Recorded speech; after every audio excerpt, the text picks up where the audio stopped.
नमस्कार दोस्तों, I hope you are doing well. So today our topic is subject of physiology. और ये जो फिजियोलॉजी का जो बुक है हमारी, ये हर एक एग्ज़ाम में मेडिकल का जो भी कोई भी एग्ज़ाम होता है उसमें काफ़ी इम्पोर्टेंट रोल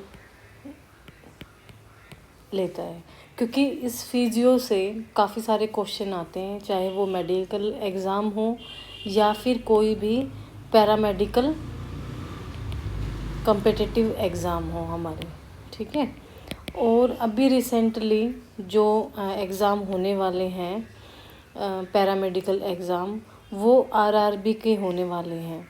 और आप ध्यान देखना कि जो पैरामेडिकल एग्ज़ाम में जो फिजियोथेरेपी का एग्ज़ाम है, क्योंकि हम फिजियोथेरेपी और ऑक्यूपेशनल की वीडियोस बनाते हैं हमारे चैनल पे, तो वो जो एग्ज़ाम है वो मार्च के महीने में एग्ज़ाम की डेट आई है. मार्च 2025 को एग्ज़ाम कंडक्ट होने वाला है. देखो, चेंज हो भी सकता है, वो आपको पता लग जाएगा. पर जो आरआरबी मेडिकल एग्ज़ाम होने हैं वो मार्च में होने हैं. लंच को खाएंगे, ठीक है, स्कूल ले जाएंगे. ज़रूरी नहीं है कि ये वीडियो सिर्फ फिजियोथेरेपी और ऑक्यूपेशनल वाले कैंडिडेट को ही यूज़ होगी. ये जो फिजियो के क्वेश्चंस हैं वो क्वेश्चन सारे ही एग्ज़ाम में आते हैं, कोई मेडिकल का हो या कोई भी पैरामेडिकल का एग्ज़ाम हो, जैसे कि रेडियोलॉजी हो गया, ओटी टेक्नीशियन हो गया, लैब टेक्नीशियन हो गया. जितने भी एग्ज़ाम होते हैं पैरामेडिकल के, नर्सिंग वाले जो बच्चे हैं उनको भी काफ़ी हेल्प मिल सकती है. तो हमने शुरुआत की है आरआरबी को देखते हुए.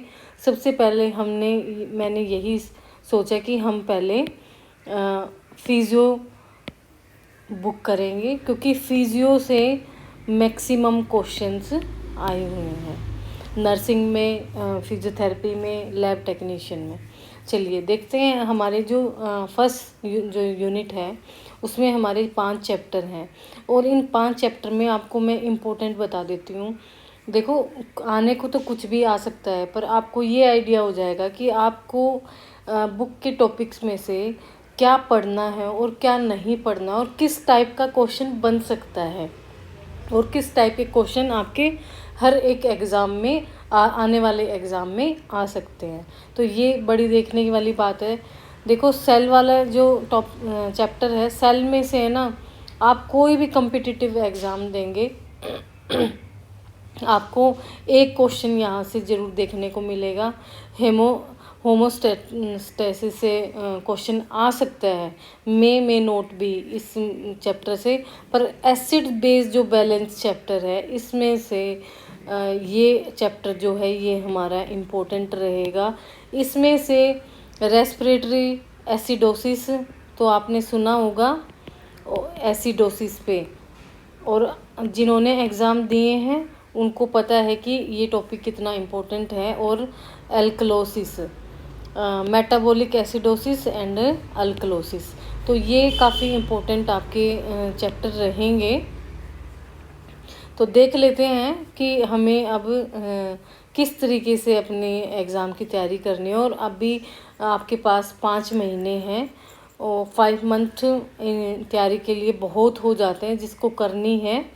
तो शुरुआत करते हैं हम अपने पहले चैप्टर से, सेल से. मार्च में आपके एग्ज़ाम होने वाले हैं, पैरामेडिकल एग्ज़ाम. ठीक है. तो मार्च से अब से 5 महीने आपके पास हैं, और आप अपना जम के अपनी तैयारी करो. जितनी अच्छी तैयारी करोगे उतना अच्छा एग्ज़ाम में आपको कॉन्फिडेंस मिलेगा. चलिए, सबसे पहले चैप्टर करते हैं हम, सेल. देखो, आपको लगता है कि सेल तो बहुत ही इजी चैप्टर है, पर इससे क्वेश्चन इस तरीके से बन जाते हैं. कई बार इजी क्वेश्चन ही हमें एग्ज़ाम में गलत करके आते हैं, तो ऐसा कभी नहीं करना. इजी क्वेश्चन को कई बार आपको पढ़ना है और फिर उसको अटेम्प्ट करना है. तो सबसे पहले है हमारा चैप्टर. अब हम सिर्फ अपनी पढ़ाई की बातें करेंगे, मोटिवेशन किसी और वीडियो में. सबसे पहला टॉपिक है हमारा सेल। तो सेल क्या है, देखो ये क्या है, ये छोटा सा क्या है, सेल है, ठीक है, जो कि मिलता है ये सेल किस में होते हैं, लिविंग बॉडी में, ठीक है।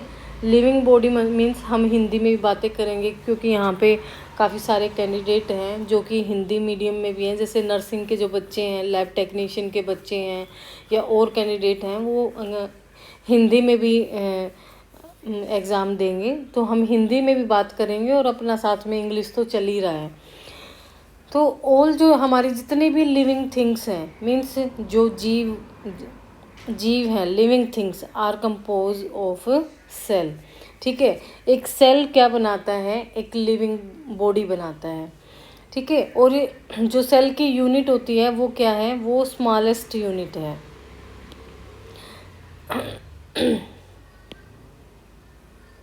स्मॉलेस्ट मीन्स एक छोटा सा सेल, एक single cell is a smallest unit, ठीक है। और इसकी एक करेक्टरिस्टिक है लाइफ में।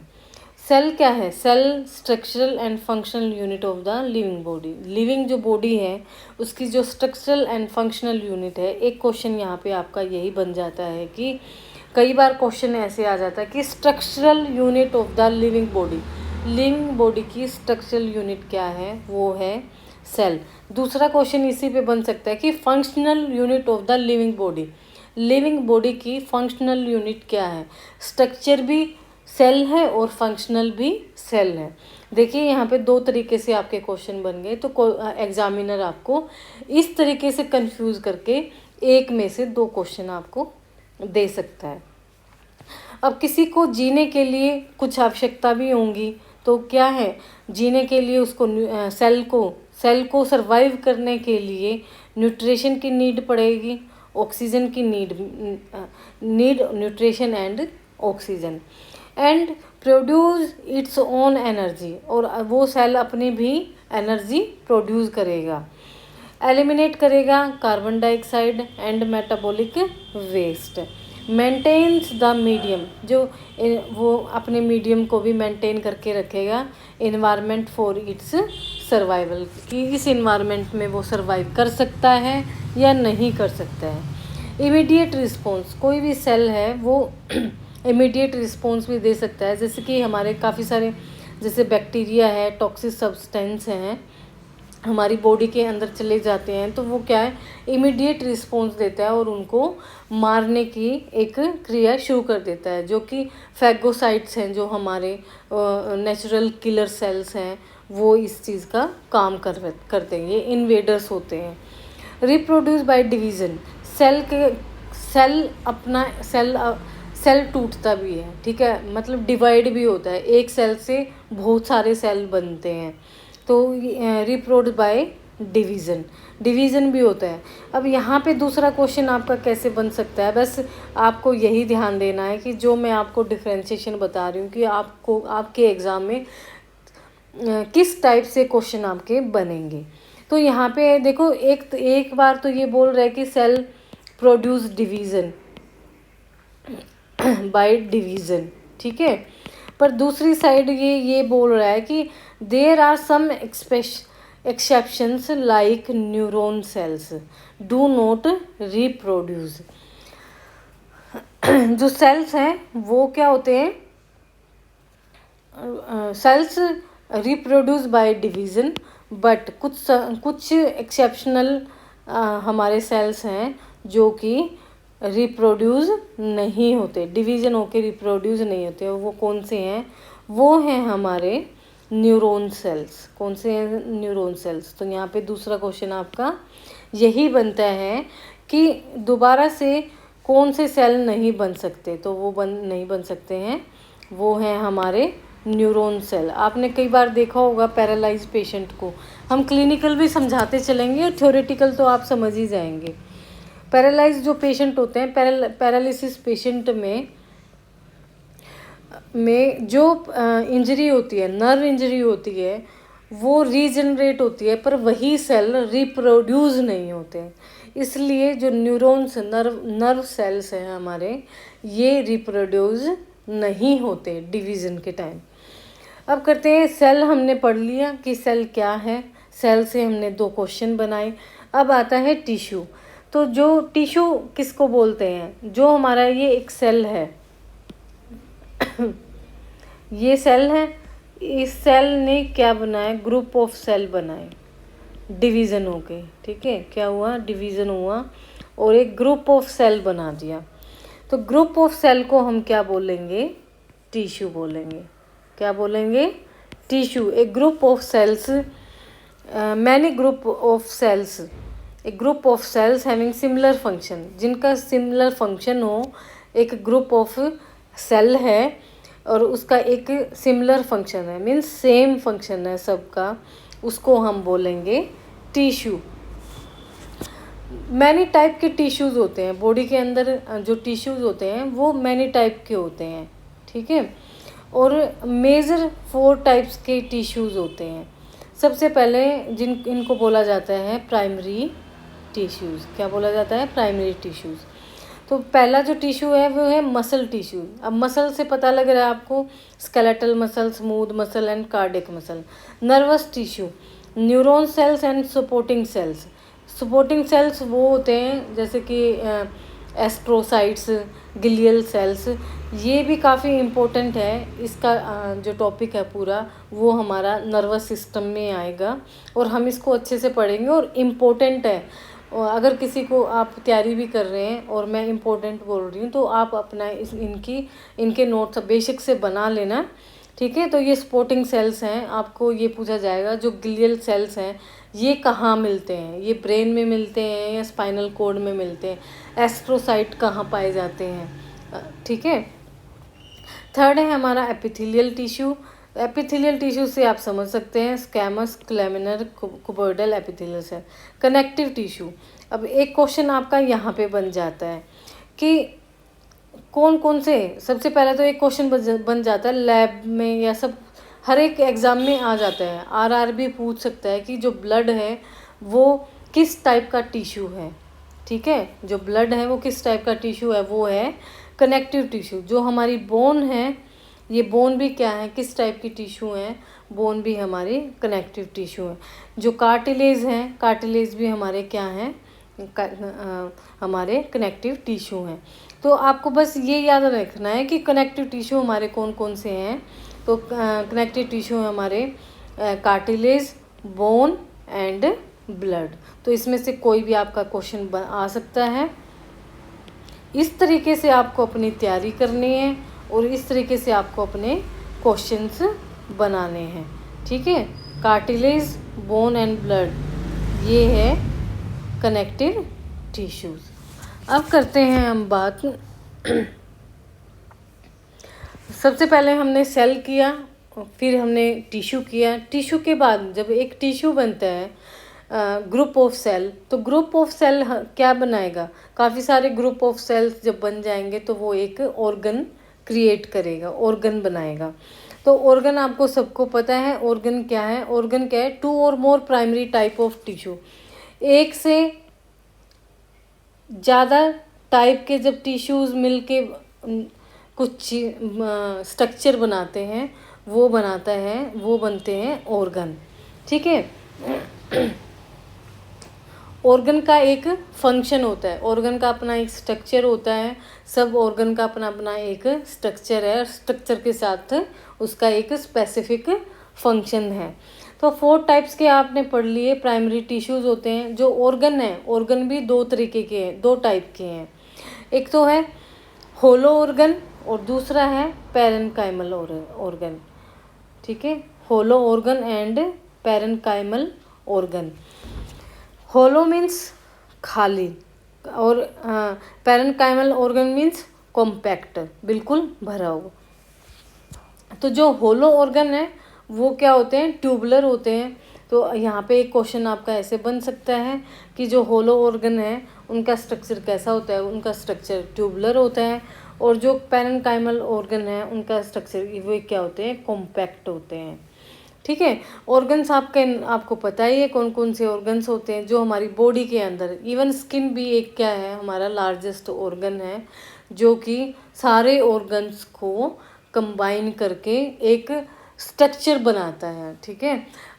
लीवर है, इंटेस्टाइन है, स्टमक है, गॉल ब्लैडर है, पैनक्रियाज है, किडनी, एंडोक्राइन ग्लैंड एक्सेट्रा। अब क्या है, अब करते हैं हम सिस्टम। पहले सेल पढ़ा, फिर टिश्यू पढ़ा, फिर ऑर्गन पढ़ा, अब हम सिस्टम में आते हैं। तो सिस्टम क्या है, the organ system is definer.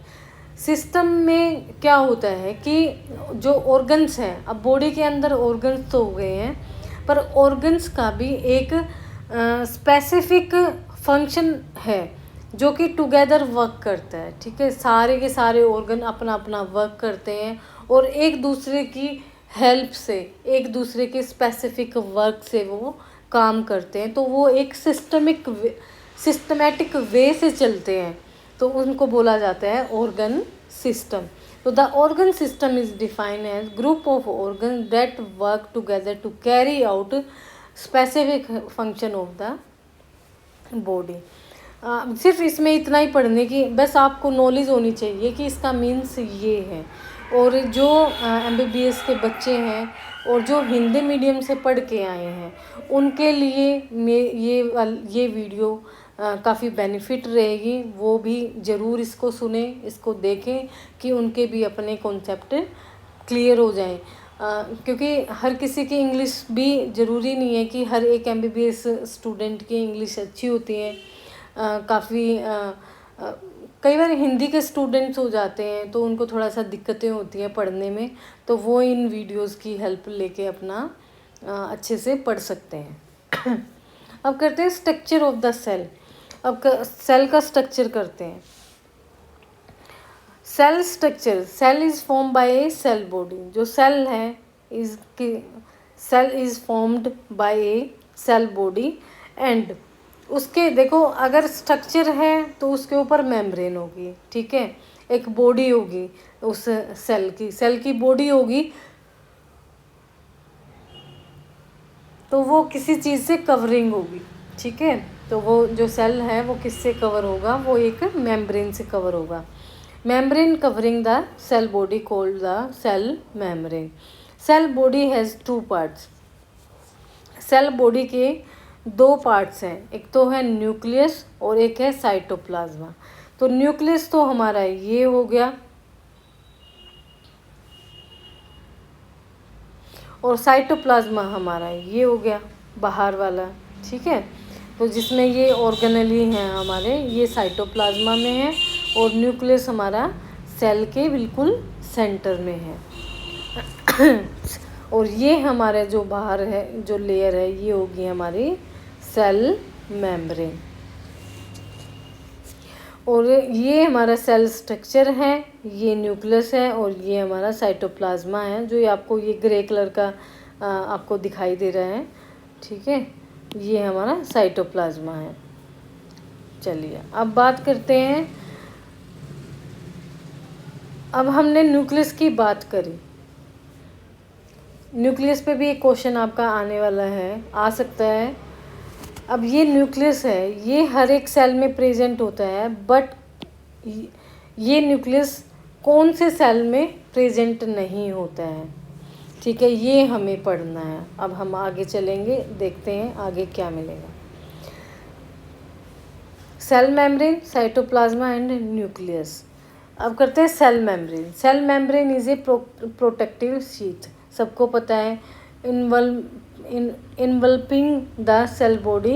It is also known as plasma membrane and plasma lamina.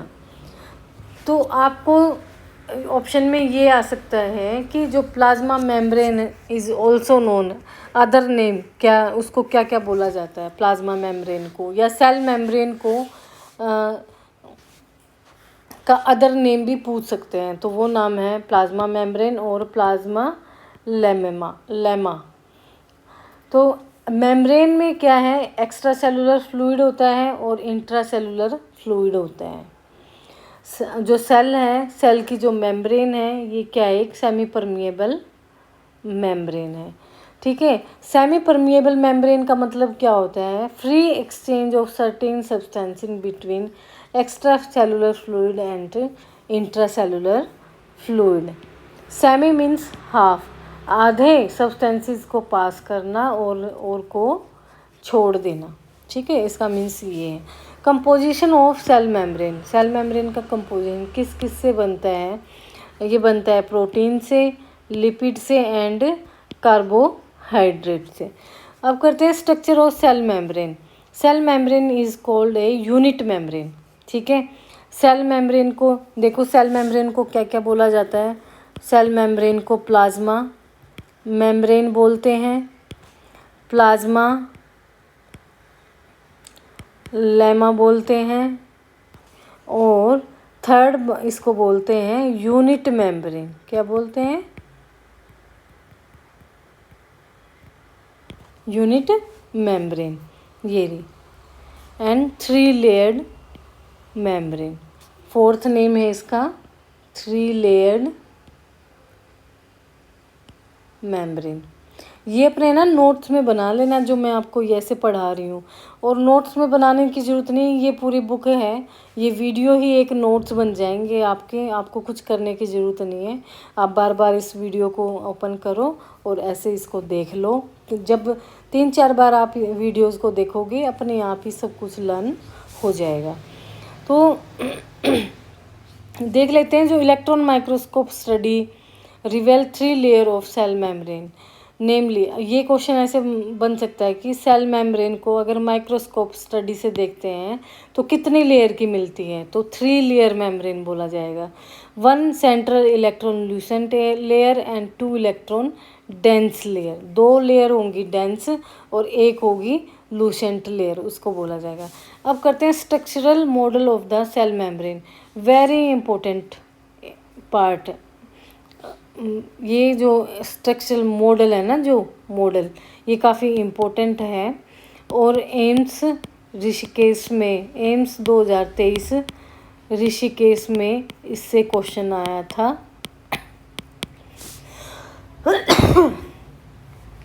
सबसे पहला मॉडल क्या है? सबसे पहला मॉडल है हमारा Daniel Dawson model. Daniel Dawson model.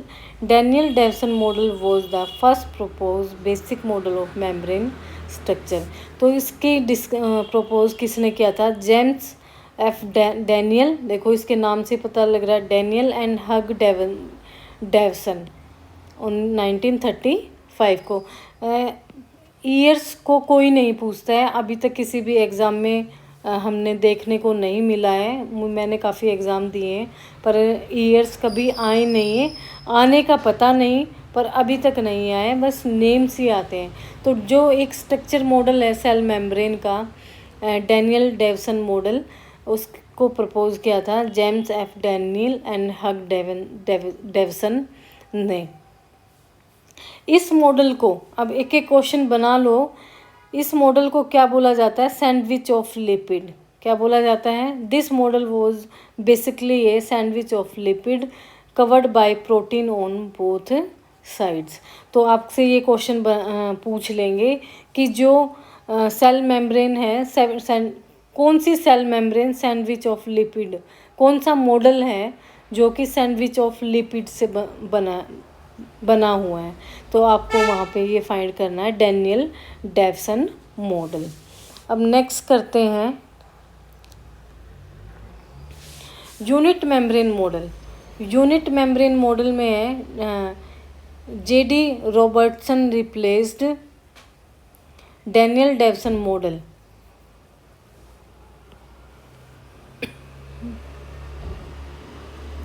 ठीक है, तो डैनियल डेवसन मॉडल को जेडी रॉबर्टसन ने रिप्लेस किया था और इसको बोला था कि यूनिट मेम्ब्रेन मॉडल। क्या बोला था? Unit membrane model. तो ये basis of electron microscope studies, ठीक है, ये इलेक्ट्रॉन माइक्रोस्कोपिक स्टडीज से बताया था जेडी रॉबर्टसन ने कि इसको यूनिट मेम्ब्रेन मॉडल बोलेंगे। थर्ड है फ्लूइड मोज़ेक मॉडल। ये का आपका इम्पोर्टेंट रहेगा, यही पूछा गया था एम्स ऋषिकेश में 2023 में का, अभी रिसेंटली जब एग्ज़ाम हुआ था तो उसका ये नाम पूछा था इन्होंने,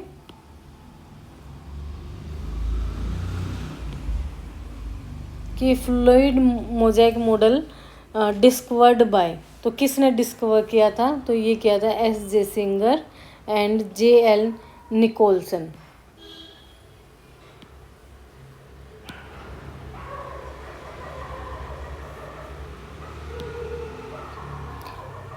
S.J. Singer and J.L. Nicholson propose the fluid mosaic model। ठीक है, तो ये आपका मॉडल जो है ये आपका इम्पोर्टेंट है, कब कहीं भी आपको देखने को मिल सकता है। और एम्स 2023 में ऋषिकेश में ये क्वेश्चन आपका आया था, नर्सिंग में भी और फिजियोथेरेपी में भी। अब करते हैं कि according to them the membrane is a fluid with mosaic of proteins. Mosaic means pattern formed by arrangement of different coloured pieces of stone, tile, glass और अदर सच मटेरियल। तो मोज़ेक का यहाँ पे इन्हें बताया कि जो लेयर्स बनी हुई हैं वो अलग डिफरेंट कलर की बनी हुई हैं, पीसीज हैं, अलग अलग टाइप के मटेरियल्स हैं, तो उसको उन्होंने बोला कि फ्लूइड मोज़ेक मॉडल। इसमें इस मॉडल में जो प्रोटीन है ये फाउंड टू फ्लोट, तैर रहा है इन द लिपिड लेयर में। लिपिड लेयर में ही प्रोटीन ऊपर से क्या है, फ्लोट कर रहा है। बस इसमें बस आपको इतना ये मॉडल के नेम याद करने हैं। अब करते हैं lipid layer of the cell में। Central lipid layer is a bilayered structure. Major lipids are phospholipid and cholesterol. Phospholipid are the lipid substance containing phosphorus and fatty acid. Aminophospholipid sphingomyelin, phosphatidylcholine, phosphatidylcholine, phosphoaldehyde, phosphodiesterone and phosphofatty desinase। ये बस just आपको ना name बस ये आप देख लो कि इनके नेम याद कर लो, बस ये आप ये देख लो एक बार कि ये क्या है, ये लिपिड हैं या प्रोटीन है, क्या है और क्या नहीं है। तो ये सारे हमारे क्या हैं, ये हमारे लिपिड्स हैं। बस आपको ये पता होना चाहिए कि ये क्या हैं, ये जितने भी हैं ये हमारे लिपिड्स हैं। अब करते हैं, देखो ये इनका स्ट्रक्चर है, हेड पोर्शन क्या है, टेल पोर्शन क्या है।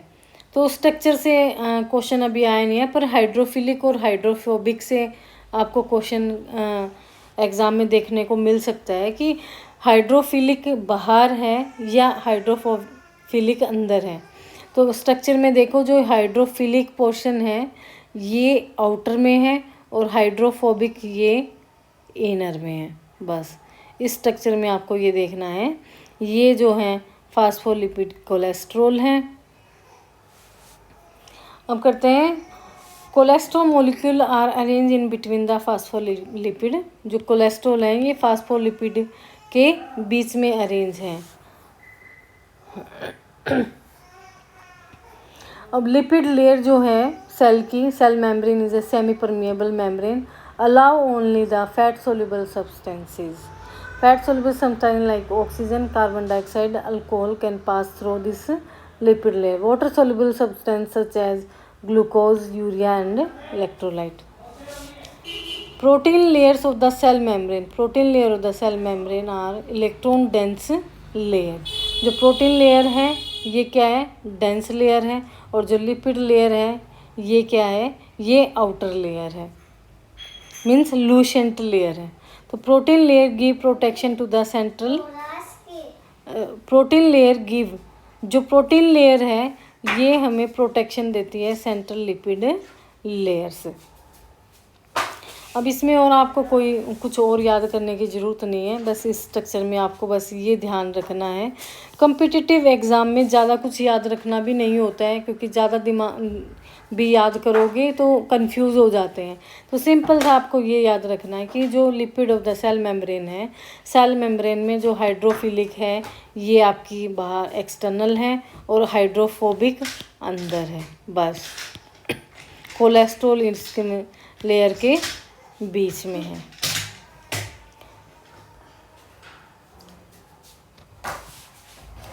अब कर लेते हैं हम ग्लाइकोप्रोटीन एंड प्रोटियोग्लाइकन एंड ग्लाइकोकैलिक्स।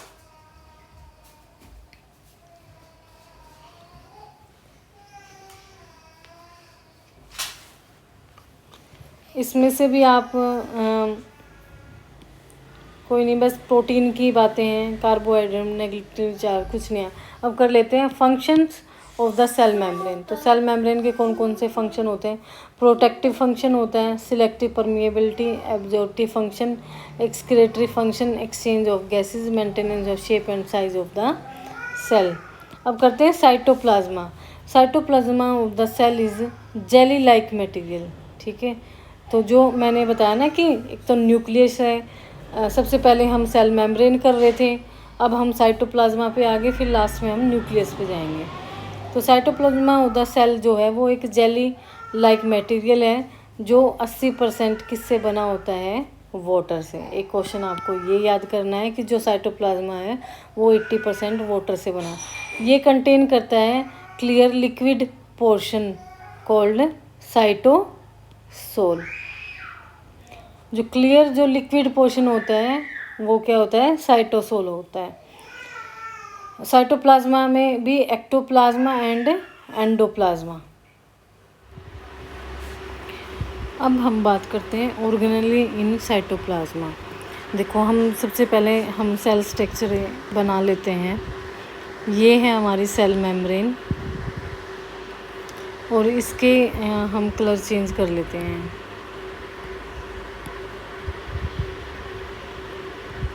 जो ये ग्रीन कलर में है ये क्या है? ये है साइटोप्लाज्मा। और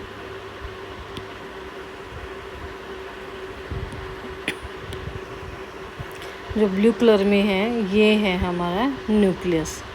ये हो गया हमारा सेल स्ट्रक्चर सारा। और जो ये बीच बीच में यहाँ पे इस साइटोप्लाज्मा में आपको ऑर्गेनली दिखाई दे रहे थे, ये अलग अलग हैं। Endoplasmic reticulum, Golgi apparatus, mitochondria, ये सारे हैं।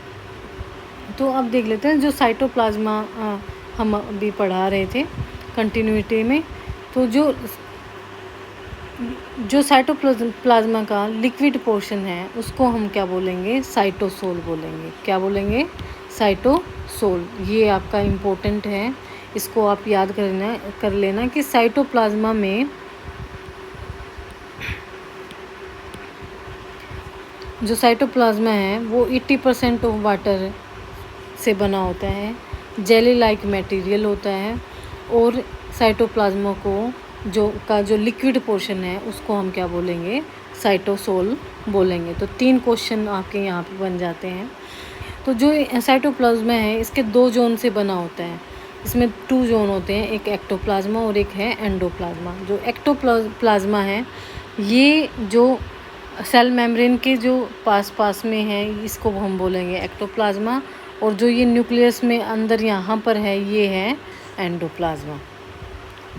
बस ये इतना याद रखने की ज़रूरत नहीं है, पर जो मेडिकल स्टूडेंट हैं जो रिटन एग्ज़ाम देंगे उनके लिए इन चीज़ों को याद रखना बड़ा इम्पोर्टेंट रहेगा।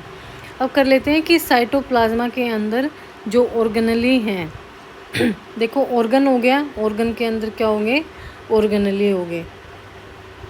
तो cytoplasmic organelle are the cellular structure, ठीक है, and embedded in the cytoplasm organelle with limiting membrane. सबसे पहला है हमारा एंडोप्लाज्मिक रेटिकुलम। जो ऑर्गेनली हैं इनके जो फंक्शंस हैं ये हमेशा आपको हर एक एग्ज़ाम में, पैरामेडिकल एग्ज़ाम, मेडिकल एग्ज़ाम में इन पे क्वेश्चन आपको देखने को मिलेंगे। और माइटोकॉन्ड्रिया पे तो हमेशा आते ही आते हैं, पर आपको और भी जो ऑर्गेनली हैं उनके फंक्शंस आपको पता होने चाहिए। तो जो हमारे एंडोप्लाज्मिक रेटिकुलर है इसके आप सिर्फ फंक्शंस याद रखना। देखो ऑर्गेनली कौन कौन से हैं, सबसे पहले तो आप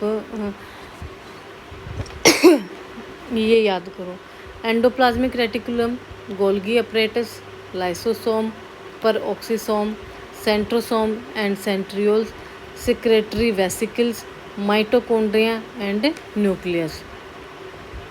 ये लिमिटिंग मेम्ब्रेन है और ये विदाउट लिमिटिंग मेम्ब्रेन है। विदाउट लिमिटिंग मेम्ब्रेन कौन से ऑर्गेनेली हैं? Ribosomes and cytoskeleton. बस ये याद आपको रखना है कि ऑर्गेनेली विदाउट लिमिटिंग मेम्ब्रेन कौन कौन से ऑर्गेनेली हैं, वो है राइबोसोम्स एंड साइटोस्केलेटन। और लिमिटिंग मेम्ब्रेन के और आपके ये सारे हैं। जो एंडोप्लाज्मिक रेटिकुलम है ये एक फ्लूइड कंटेन करते, इसमें ये कंटेन क्या करता है? फ्लूइड मीडियम, जिसको बोला जाता है endoplasmic matrix. Diameter of the lumen is about, ये आपको याद करने की ज़रूरत नहीं है, ये इतना खास इम्पोर्टेंट है नहीं, बस अपना आप एक बार देख लेना, पढ़ लेना कि ये है क्या। तो देख लेते हैं। Endoplasmic reticulum is a network of tubular and microsomal vesicular structure which are interconnected with one another. It is covered by limiting membrane which is formed by protein and by layered lipids. The lumen of endoplasmic reticulum contain a fluid medium called endoplasmic matrix. और जो इसका lumen का diameter है वो कितना है? 400 से 700 Armstrong. तो जो टाइप्स हैं ये दो टाइप के एंडोप्लाज्मिक रेटिकुलम है। सबसे पहला है रफ़ और दूसरा है स्मूथ। तो नाम से ही पता लग रहा है कि एक रफ़ है और एक स्मूथ है। तो रफ़ एंडोप्लाज्मिक रेटिकुलम रफ़ होगा, बम्पी होगा और ब्रेड लाइक अपीयरेंस होगा, मीन्स उभरा हुआ होगा। ठीक है, ब्रेड लाइक अपीयरेंस देख लो, या फिर जो रफ़ जो पार्ट होता है ना, लाइक अपीयरेंस, कुछ भी हो सकता है। तो इसको रफ़ एंडोप्लाज्मिक को हम क्या बोलेंगे? Granular endoplasmic reticulum. या तो आप ये पूरा पढ़ लो या फिर आप फंक्शंस की ये टेबल पढ़ लो।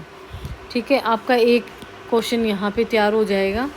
ठीक है, आप इसकी फ़ोटो क्लिक कर लो, अपने स्क्रीनशॉट पे भी लगा के रखो या अपने सामने डेली देखो। तो जो रफ़ एंडोप्लाज्मिक रेटिकुलम है वो क्या बनाता है? ये बनाता है synthesis of protein and degradation of worn out organelle. अब degradation of worn out organelle का मीन्स ये है कि जो डिजनरेशन होती है, डिग्रेडेशन होती है ऑर्गन्स की, मतलब ऑर्गन से जो वेस्ट टिश्यूज़ या सेल्स छोड़ते हैं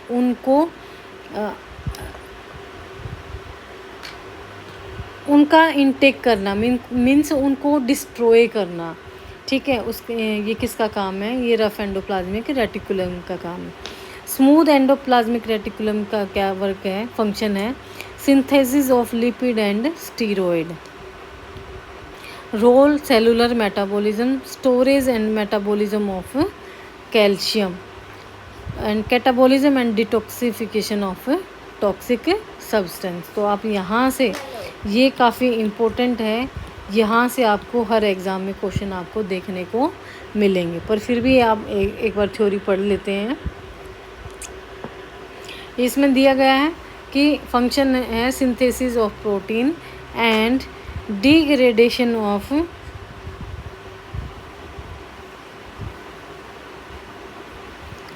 वोन out organelle.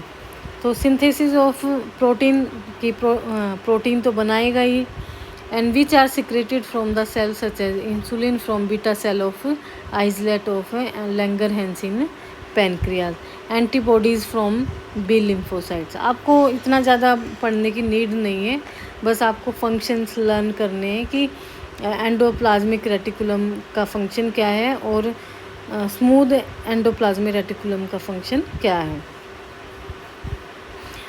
Degradation of worn out organelle का मीन्स है ऑटोफेगोसोम्स। ऑटोफेगोसोम्स का मतलब क्या है? Autophagosome is digested by lysosomal enzyme. ठीक है, जो ये क्या करते हैं? ये डाइजेस्ट करते हैं लाइसोसोमल एंजाइम को। Rough endoplasmic reticulum also play an important role in degradation of worn out cytoplasmic organelle like mitochondria. It wrap itself around the worn out organelle and form a vacuole which is often called फैगोसोम्स। अब आपको ये पूछा जा सकता है कि exam में question आ सकता है कि व्हाट इज़ ऑटोफैगोसोम, ठीक है। तो फंक्शंस ऑफ ऑटोफैगोसोम्स, तो आपको याद होना चाहिए कि ऑटोफैगोसोम्स क्या होते हैं। ये degradation of worn out organelle होते हैं, जो कि फंक्शंस किसका है, रफ एंडोप्लाज्मिक रेटिकुलम का। अब है smooth endoplasmic reticulum. Smooth endoplasmic a granular reticulum है, रफ ग्रैनुलर था और ये ए ग्रैनुलर है। इसको ट्यूबुलर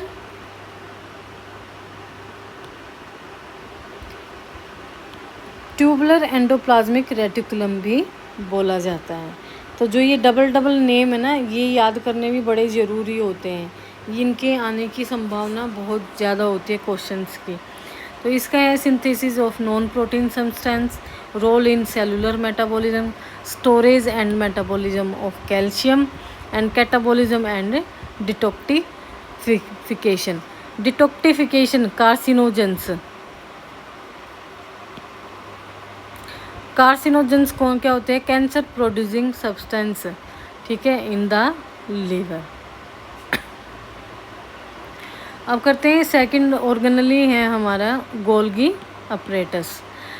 तो गोल्गी अपरेटस सबसे पहले तो इसके नेम से ही है कि discovered by Golgi body.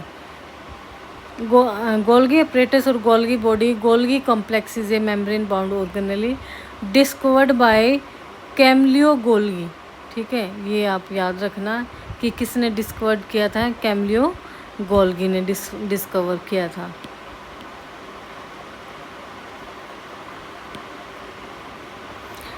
Discovered Camillo Golgi.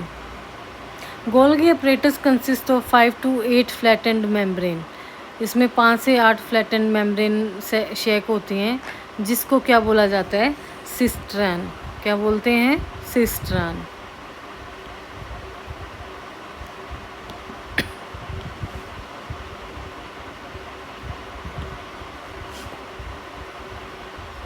पाँच से 8 flattened membranous sacs called cisternae. Golgi apparatus is situated near the nucleus.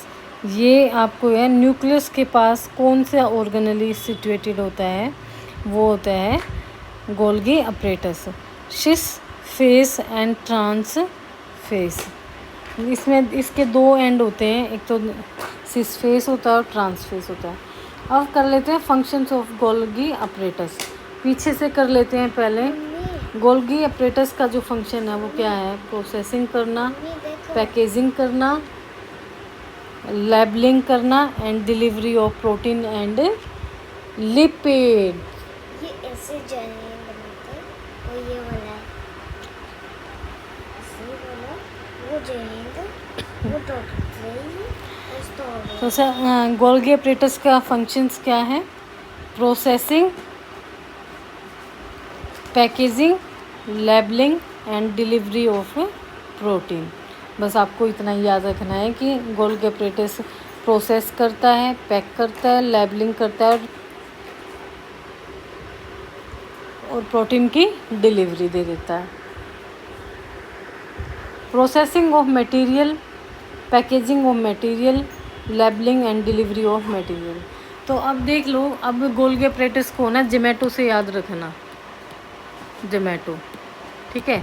तो जोमेटो क्या करता है, पहले पिज़्ज़ा को बनाता है, फिर पिज़्ज़ा पे डोमिनोज़ या कोई भी है उसकी लेबलिंग करता है, लेबलिंग के बाद वो कस्टमर को डिलीवर कर देता है। तो गोल्गी अपरेटस को सिंपल सी भाषा में जोमेटो से याद रखना कि प्रोसेसिंग,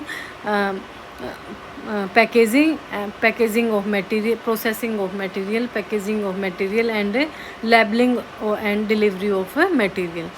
तो देखो अब प्रोसेसिंग तो कर दी है, glycoprotein and lipid are modified and process, ठीक है, किसकी की, ग्लाइकोप्रोटीन की एंड लिपिड की।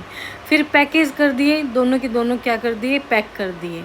उसको क्या बोला जाएगा, post office of the cell.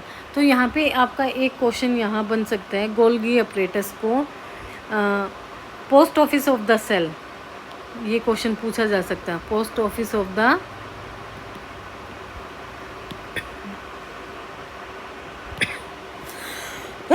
आपको 4 ऑर्गेनेली दे देंगे, mitochondria, Golgi apparatus, lysosome and ribosomes. तो आपको ऑप्शन में डालना है पैकेजिंग। पोस्ट ऑफिस में क्या होता है कि पोस्ट ऑफिस में जो लेटर्स होते हैं वो पैक करके ट्रांसफ़र किए जाते हैं, तो वो किसका काम है? वो है ऑर्गेनेली का काम है, गोल्गी अपरेटस का।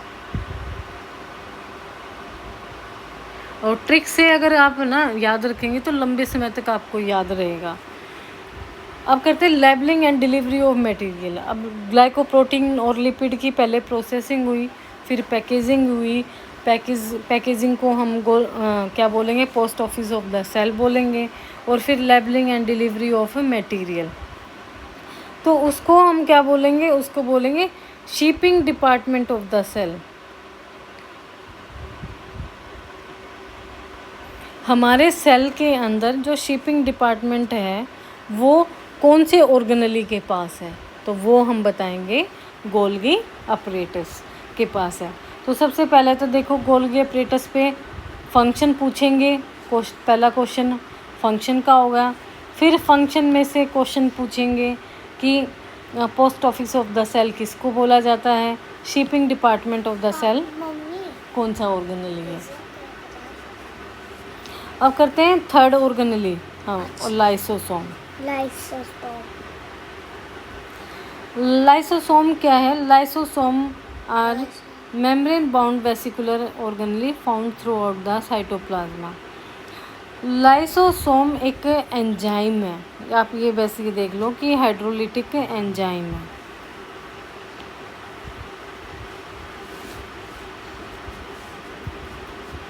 कंटेन करता है ये एक hydrolytic means hydrolytic enzyme. Hydro means water, lytic enzyme. तो टाइप्स ऑफ लाइसोसोम, 2 टाइप्स के लाइसोसोम हैं, primary lysosome and secondary lysosome. अब हम पीछे देख लेते हैं कि लाइसोसोम्स का फंक्शन क्या है। लाइसोसोम का फंक्शन है degradation of micromolecule, degradation of worn out organelle, removal of excess secretory product, secretion of perforin, granzyme, melanin and serotonin. चलिए अब हम आगे चलते हैं, इसको एक बार थोड़ा डिटेल से पढ़ लेते हैं।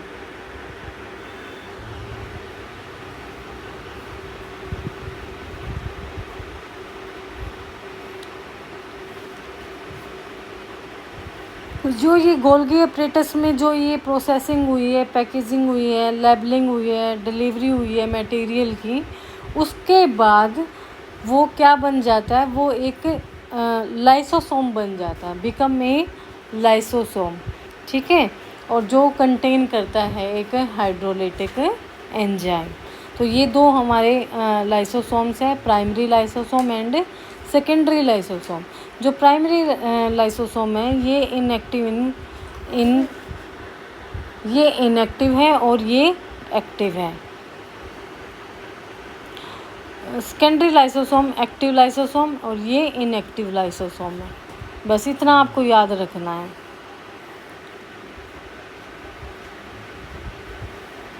Functions of lysosomes. अब क्या करते हैं कि गार्बेज सिस्टम कौन से ऑर्गेनेली के पास है? गार्बेज मीन्स एंजाइम का मतलब क्या होता है? एंजाइम का मतलब पचाना होता है, किसी भी चीज़ को ब्रेक डाउन कर देना, ठीक है, तोड़ देना। तो जो garbage system of the cell है वो है लाइसोसोम। ठीक है, यही चीज़ें आपको बस याद रखनी है। बिकॉज डिग्रेडेशन एक्टिविटी, लाइसोसोम का क्या काम है? ये एक्टिविटी को क्या करता है? ब्रेक डाउन कर देता है, डिग्रेड करता है। ठीक है, hydrolytic about 50 different hydrolytic enzymes होते हैं, जिनको हम क्या बोलते हैं? Acid hydrolases. क्या बोलते हैं? Acid hydrolases. कौन कौन से इंपॉर्टेंट लाइसोसोमल एंजाइम्स हैं? प्रोटीज है, लाइपेज है, अमाइलेज है, न्यूक्लियस है। जो अमाइलेज है ये काफ़ी इम्पोर्टेंट है, है आगे आने वाले टॉपिक में बहुत यूज़ होगा, तभी हम इसको अच्छे से पढ़ लेंगे।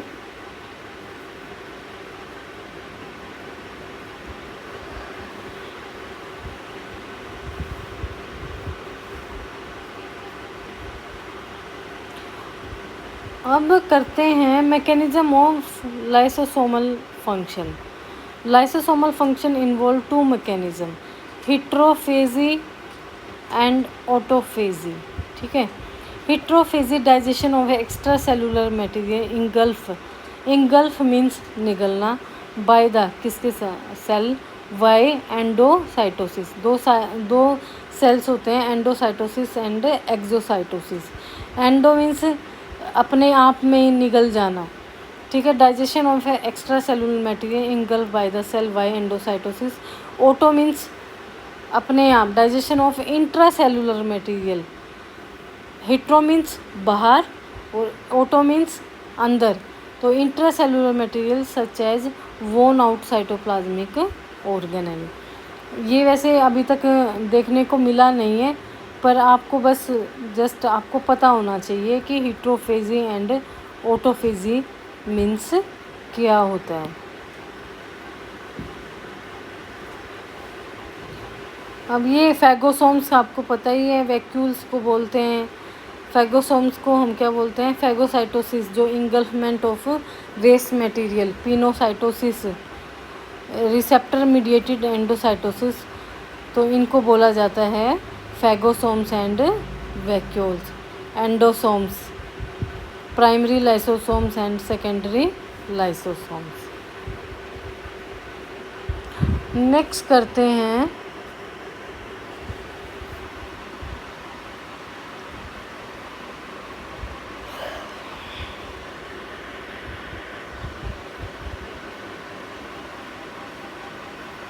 Peroxisome, centrosome, centriole and secretory vesicles. जो पेरोक्सिसोम है ये क्या है, ये माइक्रो बॉडीज़ हैं, membrane limited vesicles like lysosomes. Peroxisomes are pinch off from endoplasmic reticulum, not from the Golgi apparatus. Peroxisome contain some oxidative enzymes such as catalase, urate oxidase and D-amino acid oxidase. तो ये क्या करते हैं, ये इनका function है peroxisome का, break down the fatty acid by main process of beta oxidation. तो एक क्वेश्चन यहाँ पे आ सकता है कि बीटा ऑक्सीडेशन कौन सा ऑर्गेनली करता है, वो करता है peroxisome.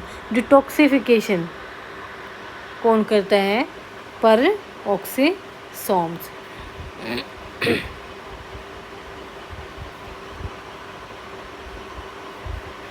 Centrosome and centrioles are responsible for the movement of, देखो यहाँ पे जो ये सेंट्रियोल्स है, इसका सेंट्रोसोम तो हो गया और सेंट्रियोल, तो सेंट्रियोल का किसके लिए रिस्पॉन्सिबल होता है, ये करता है movement of chromosome during cell division. जब सेल का डिवीज़न होता है, तो सेल की जो मूवमेंट होती है उसमें ये क्या करता है, सेंट्रोसोल हेल्प करता है। ठीक है, तो जो क्रोमोसोम्स ड्यूरिंग सेल डिवीज़न के टाइम पे जो मूवमेंट होती है क्रोमोसोम्स की, उस मूवमेंट के लिए रिस्पॉन्सिबल होता है, कौन होता है, वो होता है सेंट्रोसोल। और सेंट्रोसोम क्या है, वो membrane bound cellular organelle situated almost centre of cell close to nucleus. ये सेंट्रोसोम क्या करता है, न्यूक्लियस को क्लोज कर देता है। अब कहता है secretory vesicles. Secretory vesicles are the organelle with limiting membrane and contain the secretory substances. These vesicles are formed in endoplasmic reticulum and are processed and packed in Golgi apparatus. Secretory vesicles are present throughout the cytoplasma. When necessary, these vesicles are ruptured and secretory substances are released into the cytoplasma. तो इसका function हम एक बार पीछे देख लेते हैं table में, हमारे टेबल 1.1 में, कि ribosome synthesis of protein, centrosome movement chromosome during cell division. Peroxisome के देखो कितने सारे फंक्शन हैं, break down of x fatty acid, detoxification hydrogen oxygen utilisation, acceleration of gluconeogenesis, degradation of uric acid, role in the formation of myelin and bile acids. अब हम चलते हैं next पे, माइटोकॉन्ड्रिया पे। तो ये एक इम्पोर्टेंट ऑर्गेनेली है माइटोकॉन्ड्रिया। इस पे क्वेश्चन, इस यहाँ से क्वेश्चन काफ़ी आ चुके हैं और अब आने वाले एग्ज़ामों में आएंगे भी। तो जो माइटोकॉन्ड्रिया है, सबसे पहले तो सबका दिमाग यही जाता है कि ये क्या करता है, ये एनर्जी को प्रोड्यूस करता है, मीन्स प्रोडक्शन ऑफ एनर्जी। इसकी शेप क्या है, रोड शेप है एंड ओवल शेप है। इसका डायमीटर है 0.5 to 1 म्यूमीटर, 0.5 to 1 म्यूमीटर है। इसमें आपको कोई कुछ और या लर्न करने की ज़रूरत नहीं है। माइटोकॉन्ड्रिया कंटेन ओन, माइटोकॉन्ड्रिया क्या कंटेन करता है, अपना एक डीएनए कंटेन करता है, own deoxy ribonucleic acid. Mitochondria का अब देखो फंक्शन ही इम्पोर्टेंट है, क्योंकि फंक्शन ही ज़्यादा आते हैं, ठीक है। तो mitochondria is called power house of the cell and power plant. तो पावर हाउस और पावर प्लांट किसको बोला जाता है, माइटोकॉन्ड्रिया को। ये क्या करता है, सिंथेसिस ऑफ एटीपी, एडीपी से एटीपी को बनाता है एनर्जी। एपोप्टोसिस का काम करता है। Cytochrome c and second mitochondria derive activator of caspases diplo secreted in mitochondria are involve in apoptosis. इसको भी हम पढ़ेंगे, नेक्रोसिस एंड एपोप्टोसिस, इनका वर्क कहाँ पे होता है। और इसका माइटोकॉन्ड्रिया का अदर फंक्शन क्या है, स्टोरेज ऑफ कैल्शियम। देखो ये कितना इम्पोर्टेंट है कि हर एग्ज़ाम में पूछ लिया गया है कि स्टोरेज ऑफ एनर्जी तो माइटोकॉन्ड्रिया करता ही है, पर इसका अदर फंक्शन पे कभी किसी एग्जामिनर का ध्यान नहीं गया, पर किसी भी एग्जामिनर का ध्यान जा सकता है कि माइटोकॉन्ड्रिया का जो और अदर फंक्शन है वो है storage of calcium and detoxification of ammonia in liver. तो ये आपके लिए इम्पोर्टेंट, क्योंकि जब अगर कुछ नया आएगा एग्ज़ाम में तो एग्ज़ामिनर कुछ नया ही देगा एग्ज़ाम के क्वेश्चंस में। अब कर लेते हैं ऑर्गेनेली विदाउट लिमिटिंग मेम्ब्रेन। वो कौन से हैं, राइबोसोम एंड साइटोस्केलेटन। तो राइबोसोम्स का क्या करते हैं, ये प्रोटीन सिंथेसिस होते हैं, इनको प्रोटीन फैक्ट्रीज बोला जाता है। क्या बोला जाता है, प्रोटीन फैक्ट्रीज। ये आरएनए, इनमें राइबोसोम्स में क्या प्रेजेंट होता है, ribosomal RNA, means RNA present होता है। माइटोकॉन्ड्रिया में डीएनए होता है, इसमें आरएनए होता है, ठीक है। तो ये जो जब आरएनए होता है तो ये कुछ जेनेटिक वर्क भी करेगा, तो जब प्रोटीन सिंथेसिस बनेगा तो जेनेटिक कोड भी बनाएगा अपने। तो बस इसका यही फंक्शन है। तो ये क्या, इसको एक प्रोटीन फैक्ट्री बोलते हैं, और role in the synthesis of protein. और जो इसमें मैसेंजर आरएनए होता है वो कैरी करता है genetic code for protein. Protein की सिंथेसिस, प्रोटीन को बनाने के लिए इसको एक जेनेटिक कोड बनाना पड़ता है, ठीक है। और वो कौन बनाता है, वो एमआरएनए, मैसेंजर आरएनए बनाता है। Cytoskeletal is the cellular organelle present throughout the cytoplasm. It determine the shape of the cell and give support to the cell. अब ये माइक्रोट्यूबुल है, ट्यूब्यूल्स अब इतना इम्पोर्टेंट है नहीं, बस ट्यूबलिन माइक्रोट्यूबुल्स को ग्लोबुलर प्रोटीन कॉल्ड ट्यूबलिन बोला जाता है। इंटरमीडिएट फिलामेंट्स होते हैं, फाइब्रस प्रोटीन। ये किसके दिए हुए हैं, साइटोस्केलेटन के दिए हुए हैं, कि इसमें माइक्रोट्यूबुल्स होता है, इंटरमीडिएट फिलामेंट होता है। ये दो चीज़ें होती हैं। जो इंटरमीडिएट फिलामेंट हैं ये किससे बने होते हैं, फाइब्रस प्रोटीन के बने होते हैं। कौन कौन से होते हैं, केराटिन जो होगा वो एपिथेलियल सेल्स में होगा,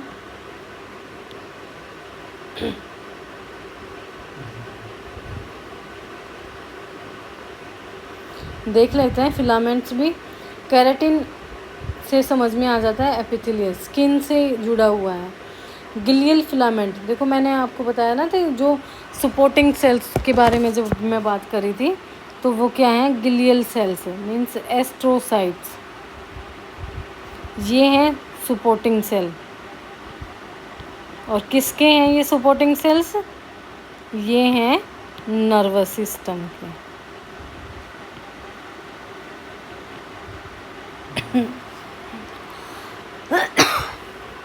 we maintain in many types of cell and desmin muscle fibre. जो डेस्मिन है ये मसल फाइबर है, वी मेंटेन ये मैनी सेल्स है। अब maintain the shape of the cell. अब जो ये फिलामेंट है ये इसका फंक्शन क्या है, ये क्या करता है, ये shape of the cell, cell की शेप को मेंटेन करके रखता है। माइक्रोफिलामेंट एक्टिन एंड मायोसिन, जो आपने मसल फाइबर में पढ़ा है स्लाइडिंग थ्योरी में, एक्टिन जो फाइबर है ये मोर अबंडेंट है देन मायोसिन। तो यहाँ पे आपका एक क्वेश्चन ये बन जाता है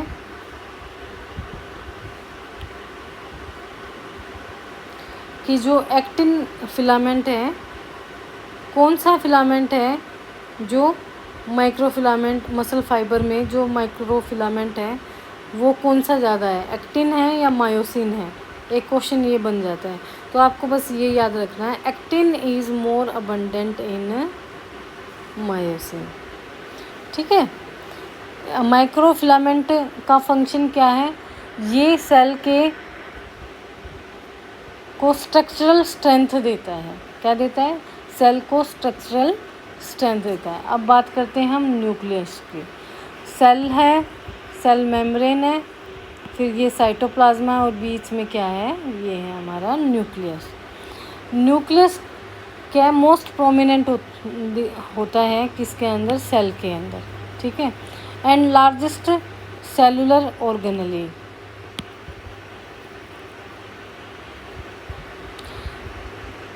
न्यूक्लियस का जो डायमीटर होता है ये 10 म्यू टू 20 म्यू मीटर होता है। 10% सेल का ये जो एरिया ऑक्यूपाई करता है ये 10% total volume of the cell होता है। जितना सेल होता है न्यूक्लियस उसका 10% होता है। अब बात कर लेते हैं, मैं आपको बता रही थी ना कि न्यूक्लियस का प्रेजेंट होना, अब्सेंट होना, कौन से सेल में न्यूक्लियस होता है और कौन से में नहीं होता है, ये अब देख लेते हैं। ज़्यादा रेड रेड हो गया है काफ़ी। देखो, nucleus is present in all the cell in body. देखो, न्यूक्लियस हर सेल में प्रेजेंट है। यहाँ पे एक क्वेश्चन आपका एग्जामिनर ऐसे बना सकता है कि nucleus present except in the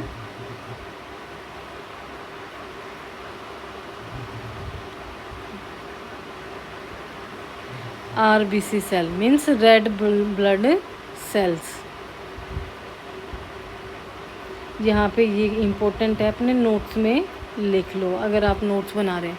तो nucleus present in all cells, nucleus हर सेल में प्रेजेंट होता है, पर ऐसे कौन सा सेल है जिसमें न्यूक्लियस प्रेजेंट नहीं होता है, तो वो है हमारे बॉडी एक्सेप्ट RBC। ठीक है।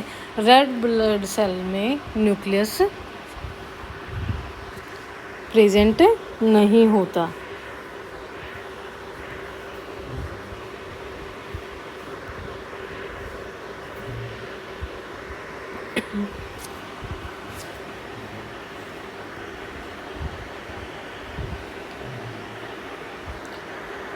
अब एक क्वेश्चन यहाँ पे ये बनता है आपका, जो यूकैरियोट्स एंड प्रोकैरियोट्स, इसमें एम्स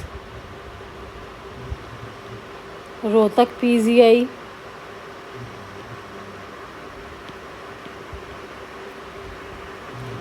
इन 2 एग्ज़ाम में एम्स दिल्ली में ये क्वेश्चन आ चुका है पहले कि nucleus present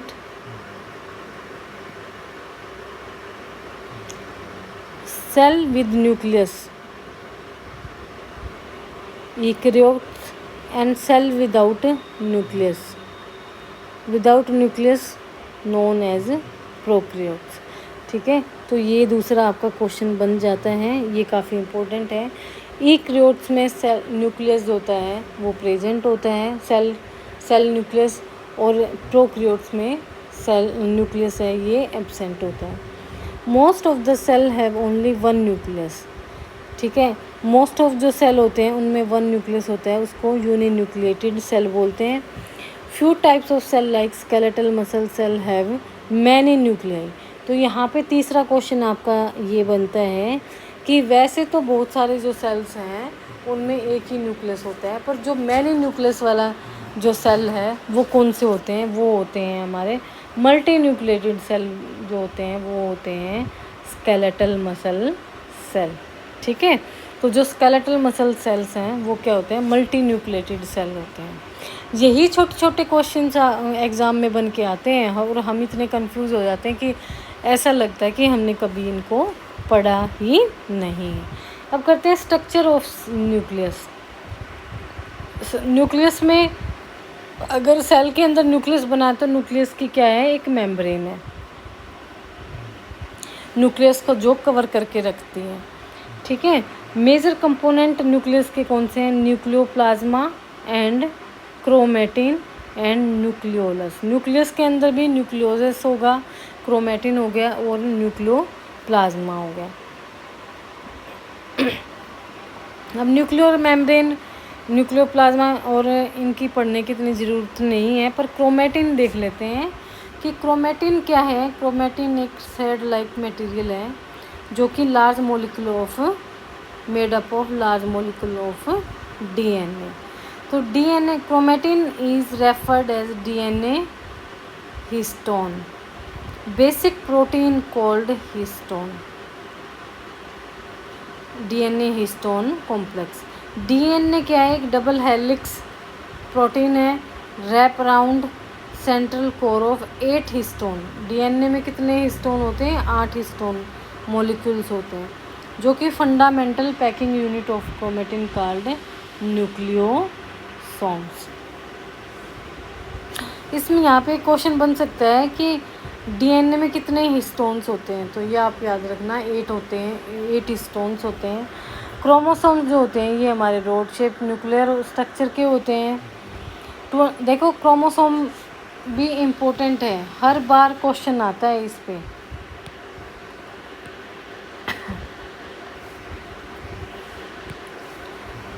twenty third pair of chromosomes होते हैं। एक तो पहला क्वेश्चन आपका यही बन जाता है, ठीक है, कि हमारी बॉडी के अंदर कितने पेयर क्रोमोसोम्स हैं, तो वो हैं 23 पेयर क्रोमोसोम्स। 23 भी आ जाते हैं और पेयर ना पूछ के 46 भी पूछ लिया जाता है। तो जो 23 पेयर होते हैं, पेयर मीन्स डबल हो गया, डाई हो गया, तो उसको हम क्या बोलेंगे, डिप्लॉइड सेल्स। क्या बोलेंगे, डिप्लॉइड सेल्स। और हैप्लॉइड किसको बोलेंगे, 23 सिंगल क्रोमोसोम्स।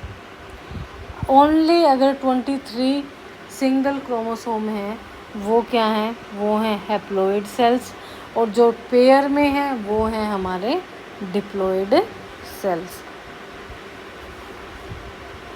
अब कर लेते हैं फंक्शंस ऑफ न्यूक्लियस। न्यूक्लियस का फंक्शन क्या क्या है। सबसे पहले न्यूक्लियस का मेन फंक्शन तो यही है, ये जो सेल की एक्टिविटीज़ को कंट्रोल करता है, क्योंकि बीच में बैठा है, हेड है तो वे सेल की एक्टिविटी को कंट्रोल करेगा। सिंथेसिस ऑफ आरएनए को बनाएगा, फॉर्मेशन ऑफ सब unit of ribosomes.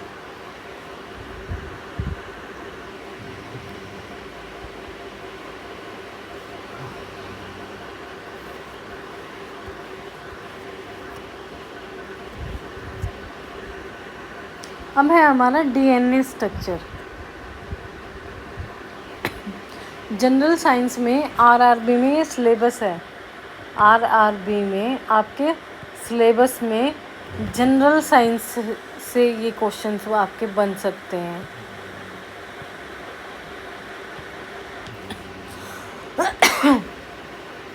Deoxyribonucleic acid, DNA in mitochondria. सबसे पहले तो जो डीएनए है ये कहाँ है, माइटोकॉन्ड्रिया में। तो नॉन क्रोमोसोमल डीएनए, जो डीएनए माइटोकॉन्ड्रिया में होता है वो क्या होता है, वो नॉन क्रोमोसोमल डीएनए होता है। ठीक है, इसका आपको पता होना चाहिए। ऐसा नहीं है कि जो क्रोमोसोमल डीएनए होते हैं ये अलग होते हैं और जो माइटोकॉन्ड्रिया के अंदर डीएनए होता है ये नॉन क्रोमोसोमल डीएनए होता है। DNA double standard complex nucleic acid, ये डीऑक्सीराइबो शुगर से बनता है, फास्फेट होता है। इसमें 2 प्यूरिन होते हैं, 2 पायरामिडिन होते हैं, adenine, guanine, thymine and cytosine. तो hereditary information that is encoded in DNA is called genome. जो हेरिडिटरी जो होती है, अपने माँ पिता से जो बच्चा बनता है, फिर बच्चों से बच्चे माँ बाप बनते हैं, फिर उनके बच्चे पैदा होते हैं।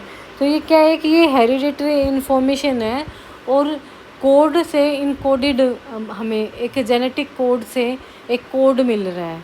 ठीक है, यही इसी को हम बोलते हैं जीनोम। और ये कौन करता है, ये डीएनए करता है। जीन क्या है, gene is a portion of DNA molecule. Gene DNA का एक मॉलिक्यूल है जो डेट कंटेन द मैसेज और code for synthesis of specific protein from amino acids. Successive base pair are together called a triplet और a codon. एक successive base pair होता है ना जो, उसको हम क्या बोलेंगे, triplet and codon means code. CCA is the code for glycine, GGC is the code of proline. ये याद कर लेना, ये यूँ का यूँ भी एग्जामिनर आपको एग्ज़ाम में दे सकता है। जेनेटिक डिसऑर्डर्स कौन कौन से होते हैं, जेनेटिक जैसे गिग्नेटिज्म हो गया, ये अलग अलग तरीके के आपको मैं बता देती हूँ। तो जेनेटिक वेरिएशन होते हैं, जेनेटिक म्यूटेशन होते हैं। तो जो म्यूटेशन है, जेनेटिक म्यूटेशन किसको बोलते हैं, change of DNA sequence within a gene और chromosome of an organism, this result in the creation of a new character. ठीक है, दो करैक्टर से एक करैक्टर क्रिएट हो जाना या मैनी करैक्टर क्रिएट हो जाना। ठीक है, इनको बोलते हैं genetic mutation.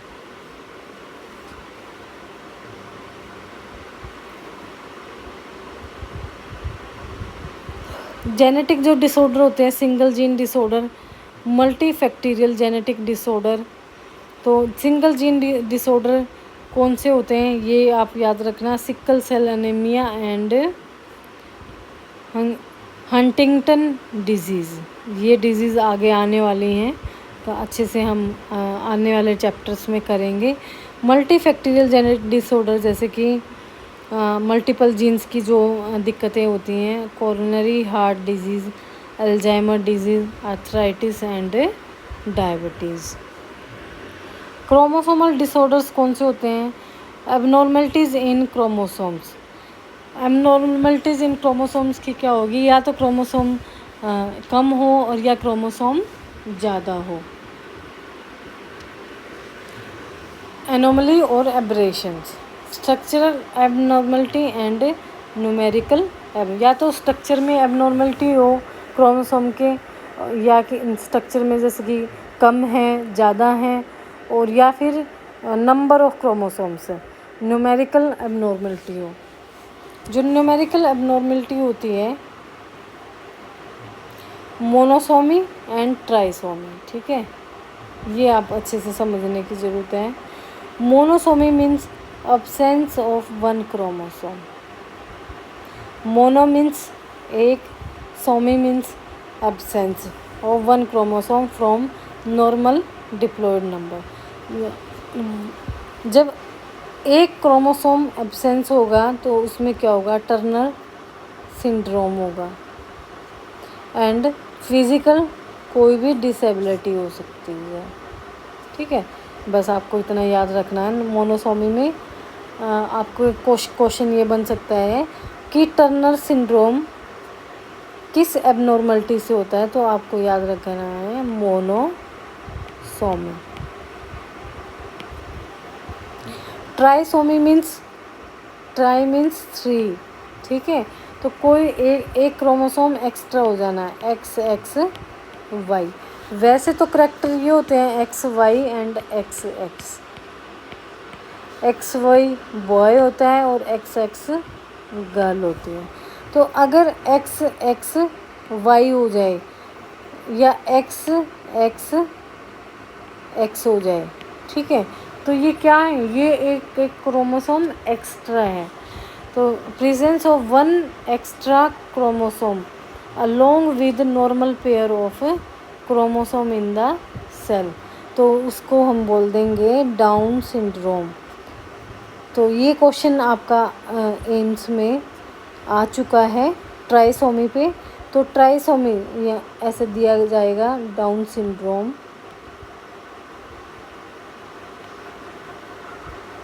And Turner syndrome.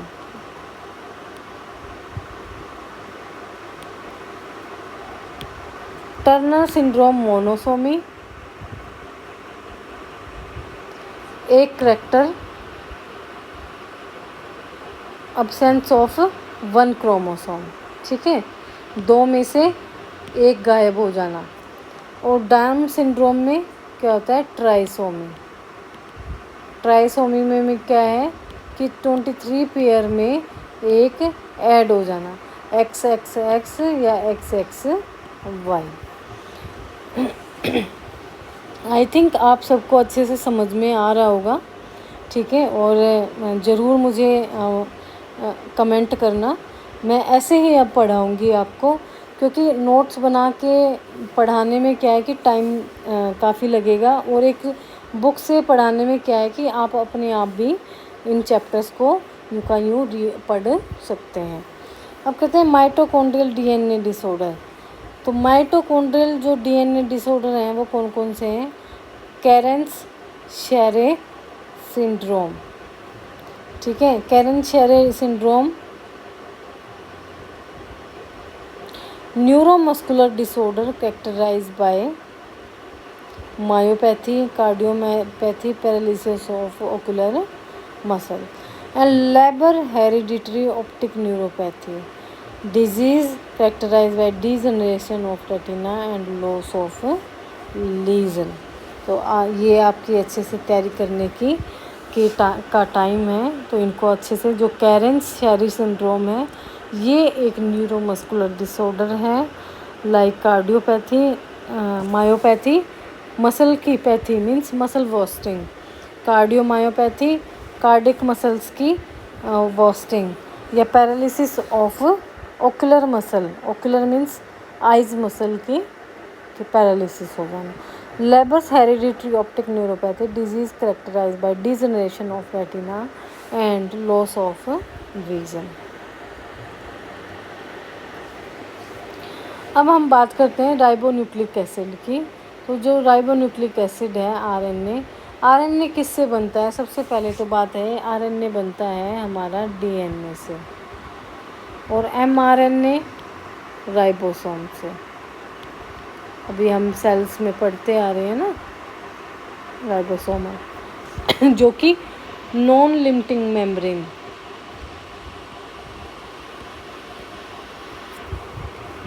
Limiting membrane organelle है।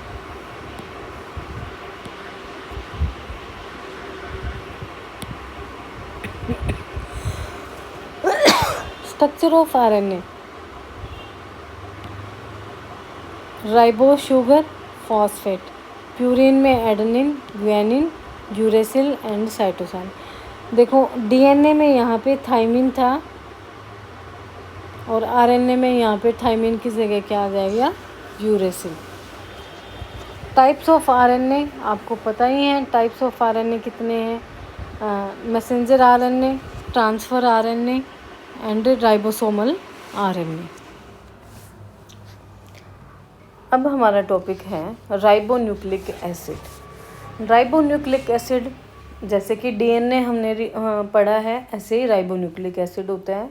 सबसे पहले हम ये देखते हैं, एक आपका ये क्वेश्चन बन सकता है कि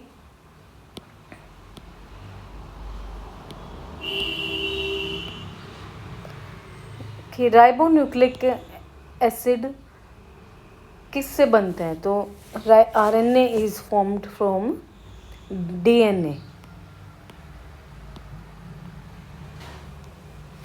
ribonucleic acid contain a long chain of nucleotide unit, एक लॉन्ग चेन है न्यूक्लाइड यूनिट की। इट सिमिलर टू डीएनए, ये डीएनए के जैसा सिमिलर है, but contain ribose instead of deoxyribose. देखो डीएनए तो डीऑक्सी राइबो कंटेन करता है और ये राइबोज शुगर कंटेन करता है। Various function coded in the genes are carried out in the cytoplasm of the cell by RNA. RNA is formed from DNA. आपका पहला क्वेश्चन यही बन सकता है। नर्सिंग एग्ज़ाम में इसके आने के चांस बहुत ज़्यादा हैं। नर्सिंग में जो जो जनरल साइंस होती है वो थोड़ी इजी आती है। लैब टेक्नीशियन में, फार्माकोलॉजी में, फार्मासिस्ट में, इनमें, ठीक है। फिजियोथेरेपिस्ट में फिर भी जो फिजियोथेरेपिस्ट के जो एग्ज़ाम होते हैं ना वो थोड़े से क्वेश्चन ट्रिकी आते हैं, पर नर्सिंग एग्ज़ाम अगर आप कहीं भी देखोगे तो वो थोड़े सिंपल ही क्वेश्चन आते हैं। पर अब बात करते हैं structure of RNA. RNA molecule consist, DNA तो डबल स्ट्रैंड था और आरएनए क्या है, सिंगल स्ट्रैंड है। Poly nucleotide unlike the double standard DNA. अब आपसे ये भी पूछ लिया जाएगा कि ये चेन किसकी बनी होती है, ठीक है, आरएनए या डीएनए किसकी, जो सिंगल स्ट्रैंड है वो किसका बना होता है, कि पॉली न्यूक्लियोटाइड यूनिट से बनता है, ठीक है। तो RNA is formed by ribo sugar phosphate and ये इनको हम बोलते हैं बेस। क्या बोलते हैं, बेस, ठीक है, बेस। तो प्यूरिन में adenine and guanine and pyrimidine में यूरेसिल एंड साइटोसाइन। डीएनए में यूरेसिल की जगह है thymine. Uracil replace the thymine of DNA. Uracil replace the thymine of DNA, ठीक है। It has similar structure of thymine. अब करते बात हम टाइप्स ऑफ आरएनए। सबको पता है कि messenger RNA, transfer RNA and ribosomal RNA. तो messenger RNA carry the genetic code of the amino acid sequence for the synthesis of protein. Protein synthesis करने के लिए जो मैसेंजर आरएनए है ये क्या करेगा, ये कैरी करेगा जेनेटिक कोड। कहाँ से, अमीनो एसिड से, ठीक है। ये तो हो गया मैसेंजर आरएनए। अब मैसेंजर आरएनए क्या करे, ट्रांसफर आरएनए क्या करेगा कि जो मैसेंजर आरएनए जेनेटिक कोड लिया है अमीनो एसिड से, ट्रांसफर आरएनए उसको क्या करेगा, डिकोड कर देगा genetic message present in mRNA में, ठीक है। पहले एक जेनेटिक कोड अमीनो एसिड से बनाएगा, फिर उसको ट्रांसफर आरएनए डिकोड करेगा और फिर उसके बाद जो राइबोसोमल आरएनए है ये present with in the ribosome, ये क्या करेगा, ये assembly of protein from amino acid in the ribosome. अब कर लेते हैं जीन एक्सप्रेशन। देखो जीन एक्सप्रेशन क्या है, जीन एक्सप्रेशन एक प्रोसेस है जो code word encoded in the gene is converted into the functional gene product or document of instruction। Gene expression में 2 स्टेप्स होते हैं, ट्रांसक्रिप्शन एंड ट्रांसलेशन। ट्रांसक्रिप्ट का मीन्स क्या है, देखो मैं बाय नॉलेज भी आपको एक बात बता देती हूँ कि ट्रांसक्रिप्ट का मतलब है कॉपी, किसी चीज़ की कॉपी कर देना। और कॉपी करना कैसे है, मैं वैसे एग्जांपल दे दूं कि आपको लंबे समय तक याद रहे और थोड़ी सी आपको नॉलेज भी हो अपनी डिग्री के रिगार्डिंग। ये जैसे कि मैंने बीपीटी की है, ठीक है, बीपीटी या एमपीटी या कोई भी कोर्स लगा लो आप अपना, ठीक है। तो उसमें यूनिवर्सिटी से आपके पास तो डीएमसी आ गई है, डीएमसी भी आ गई है और आपके पास डिग्री भी आ गई है। ठीक है, ये दोनों चीज़ें आपके पास हैं। बट अगर आपको फॉरेन जाना है या किसी और यूनिवर्सिटी में आगे और एडमिशन लेना है, तो वहाँ पर आपसे क्या मांगेंगे? आपसे ट्रांसक्रिप्ट मांगेंगे। ट्रांसक्रिप्ट, ट्रांसक्रिप्ट का मतलब तो हो गया कॉपी। ठीक है, तो इस कॉपी में ऐसा है वो क्या करके देंगे? तो जो आपके पास डीएमसी है और डिग्री है वो क्या करेंगे? वहाँ से एडमिनिस्ट्रेशन डिपार्टमेंट आपकी रोल नंबर से डिग्री उठाएगा, डीएमसी उठाएगा, डिग्री एंड डीएम से। तो वो क्या करेगा? वो ना पहले 2-3 पेज बनाएंगे, उसमें सारी कोर्स डिटेल लिखेंगे।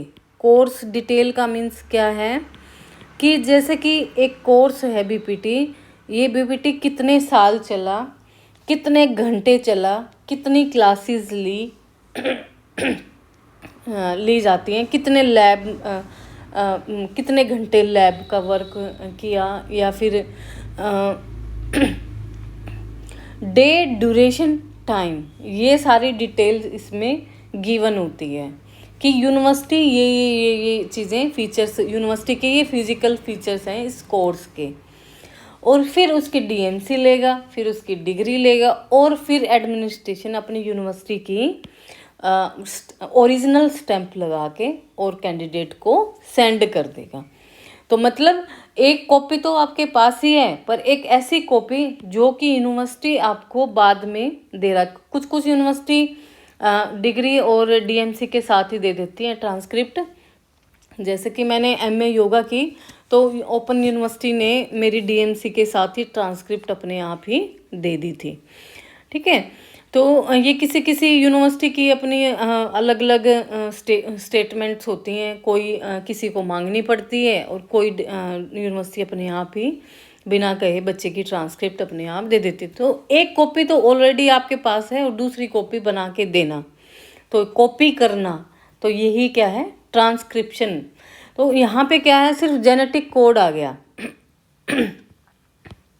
तो जेनेटिक कोड में transcription of genetic code means genetic code की कॉपी होना। अब जैसे कि आप यहीं से देख लो, हाँ हमारे मम्मी पापा हैं, उनसे बच्चे हम हुए, हम उन स्ट्रक्चर और फंक्शन सेम है, सिमिलर है, और कुछ जीन इतने सेम हो जाते हैं कि हम कई बार बोलते हैं ना कि ये तो अपने पापा पे गया है, या ये तो अपनी मम्मी पे गई है, या ये मम्मी पे पापा पे गई है, ये बेटा मम्मी पे गया है। ठीक, तो देखो दिखने में स्ट्रक्चर बिल्कुल सेम है, स्ट्रक्चर एज इट इज़ है, फंक्शंस भी एज इट इज़ हैं, बट थिंकिंग, लर्निंग, मेमोरी ये डिफरेंट है।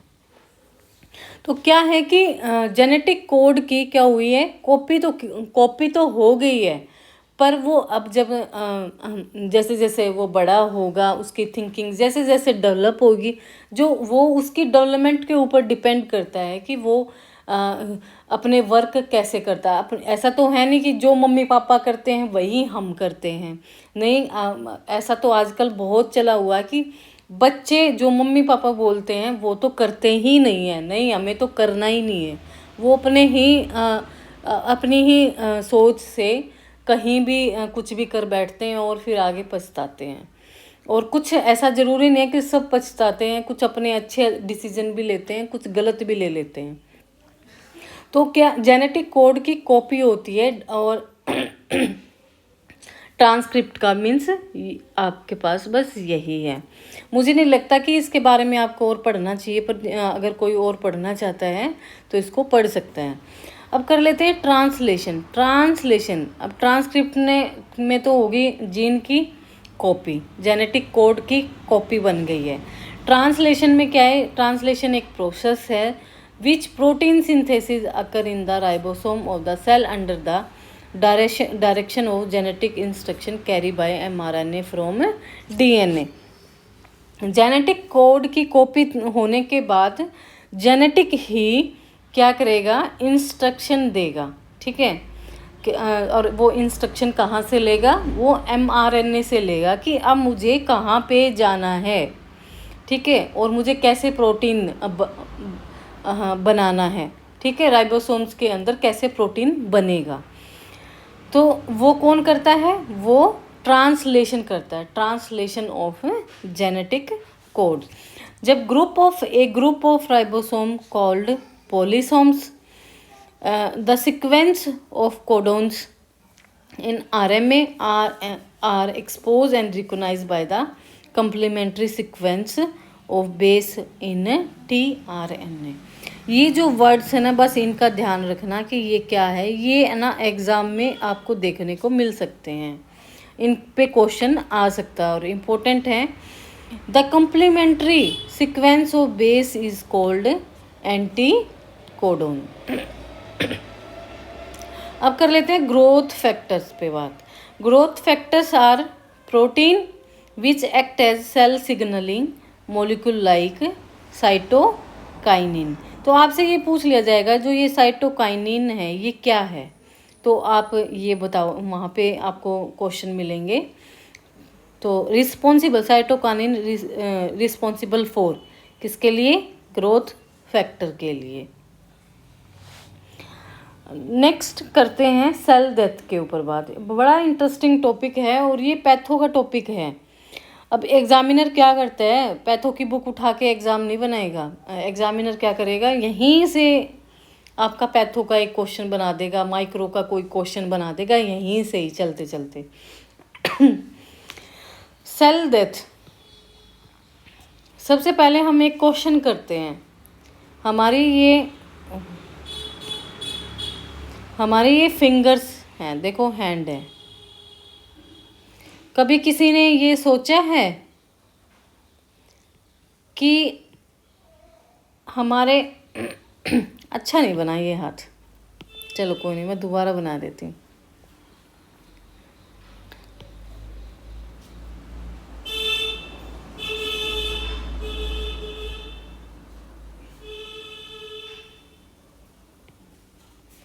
अब किसी ने ये सोचा है आपने कि ये हमारा जो हाथ है, जब डेवलपमेंट होती है बॉडी की, डेवलपमेंट ऑफ फीटस जब डेवलप करता है तो इन फिंगर्स में गैप कैसे आ जाता है। ठीक है, या फिर ब्रेन के फाइबर इतने डेवलप होते हैं पर ब्रेन अपने ही एग्जैक्ट शेप और साइज में डेवलप होता है। ऐसा कभी आपने देखा है कि फाइबर्स बढ़ते ही जा रहे हैं, उनको खाने वाला भी कोई होगा अंदर, तभी वो सेल की शेप बनती है, उसका एक प्रॉपर साइज बनता है। देख लेते हैं कि ये कैसे होता है। तो जो ये वर्क करता है ना, जो ये गैप बनाता है, ये फिंगर्स बनाता है, ये कौन करता है, ये एपोप्टोसिस करता है। ठीक है, इम्पोर्टेंट टॉपिक है ये, अपने नोट्स में डाल लेना इसको, इम्पोर्टेंट। ठीक है, एपोप्टोसिस क्या है, ये एक नेचुरल है। ठीक है, ये नेचुरल प्रोसेस है और प्रोग्राम डेथ है। सबसे पहले तो सेल डेथ में कौन से आएंगे, एपोप्टोसिस एंड नेक्रोसिस। एपोप्टोसिस एक नेचुरल सेल डेथ है और प्रोग्राम सेल डेथ है कि किसी ने पहले ही प्रोग्राम फिट कर रखा है कि तुम्हें यहाँ पे आने के बाद इतने ही सेल को बना के रखना और जितने भी सेल आते हैं उनको खा जाना है। ठीक है, मार देना है। और जो ये प्रोग्रामिंग होती है ये किसके अंडर होती है, इनको कौन कंट्रोल करता है, इनको कंट्रोल करता है जेनेटिक कंट्रोल। ठीक है, जीन्स करते हैं कंट्रोल। लाइक एक ट्री है, एपोप्टोसिस का सिंपल जो मीन होता है वो क्या होता है, फॉलिंग लीव्स। ठीक है, जब ऑटम ब्रेक आती है, बसंत पतझड़ का मौसम आता है, तो जो ये पत्ते होते हैं ना अपने आप झड़ने लग जाते हैं। क्या कोई ये बोलता है कि अरे पेड़ तू अपने पत्ते झाड़ दे। ठीक है, नहीं, उसको किसी चीज़ की ज़रूरत नहीं है, एक ऐसा इन्वायरमेंट बनता है और पत्ते अपने आप ही झरने लग जाते हैं। इसको बोलते हैं एपोप्टोसिस, अगर इंग्लिश के वर्ड्स में देखा जाए तो, फॉलिंग लीव्स। तो ऐसा ही हमारी बॉडी के अंदर ये वर्क करता है, अगर लिमिट अमाउंट में हो, लिमिट नॉर्मल लिमिट में हो तो apoptosis means falling leaves. It is also called cell suicide. ठीक है, ये तो हो गया सेल सुसाइड। अब इसका एग्जाम्पल ले लेते हैं जो कि मोर इम्पोर्टेंट है। ठीक है, एग्जाम्पल से आपको ना चीज़ें याद रहेंगी। उदाहरण ही एक ऐसी चीज़ है जिनसे हम लंबे समय तक किसी क्वेश्चंस को, अपने टॉपिक्स को याद रख सकते हैं। A large number of neurons are produced during the development of central nervous। जब सेंट्रल नर्वस सिस्टम डेवलप होता है तब जो लार्ज नंबर में न्यूरॉन सेल्स प्रोड्यूस होते हैं, but up to 50% of the neurons are remove by the apoptosis. 50% हमारे जो न्यूरॉन सेल होते हैं वो रिमूव हो जाते हैं, किसके द्वारा? एपोप्टोसिस के द्वारा, during the formation of synapsis between neuron. अब अगर किसी ने न्यूरॉन सेल्स का अगर स्ट्रक्चर याद है तो वो पता लगा लेगा कि ये साइनेप्स है। ठीक है, ये एक्सोन है और ये डेंड्राइट है। तो जब साइनेप्स बिटवीन न्यूरॉन्स, एक सेल दूसरे सेल से जुड़ता है, उसके कारण जो 50% न्यूरॉन सेल्स हैं वो एपोप्टोसिस मार देता है, सेल्स को रिमूव कर देता है। दूसरा एग्जाम्पल हमारा यहाँ पे, फर्स्ट एग्जाम्पल ये हो गया। दूसरा एग्जाम्पल है कि जो ये फिंगर्स मैं बता रही थी, ठीक है, फिंगर्स के बीच में गैप बनना। ठीक है, तो वैसे तो जो टिश्यू सेल्स हैं यहाँ पे भी डेवलप हुए होते हैं, पर एपोप्टोसिस का वर्क ये था कि यहाँ पे जितने ज़्यादा सेल्स बनते हैं उनको रिमूव करना, उनको खा जाना।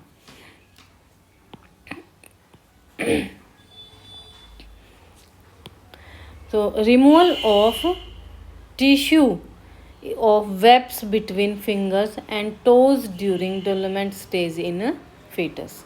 It is necessary for regression and disappearance of duct system during sex differentiation in features. ठीक है, देखो, सेक्स डिफरेंशिएशन इन फीटस XXXY, या फिर कोई सिंड्रोम भी ले सकते हो आप। इनको डिफरेंट भी कौन करता है? एपोप्टोसिस करता है। पर ये किसके अंडर करता है? ये एपोप्टोसिस अपना वर्क अंडर जेनेटिक कंट्रोल। ठीक है, पहले उसमें कोड आ चुका है जेनेटिक का, जीन्स आ चुके हैं कि इतने ही जीन्स में इसी तरीके से डेवलप होना है। बस इनका काम तो क्या है, ये अपना स्ट्रक्चर बनाते हैं, जो एक्स्ट्रा सेल्स हैं उनको रिमूव कर देते हैं। जैसा जीन बोलेगा वैसे ही ये अपना वर्क करते चले जाते हैं। नेक्स्ट एग्जाम्पल है, it play an important role in the cyclic sloughing. अब जैसे ये मेंस्ट्रुअल साइकिल है, मेंस्ट्रुअल साइकिल इन फीमेल। ठीक है, 14 डेज क्या होती है? ओवुलेशन होती है। 14 डेज तो ओवुलेशन में सेल्स बहुत सारे इकट्ठे हो जाते हैं, बट 14 डेज के बाद वो सेल्स क्या होते हैं?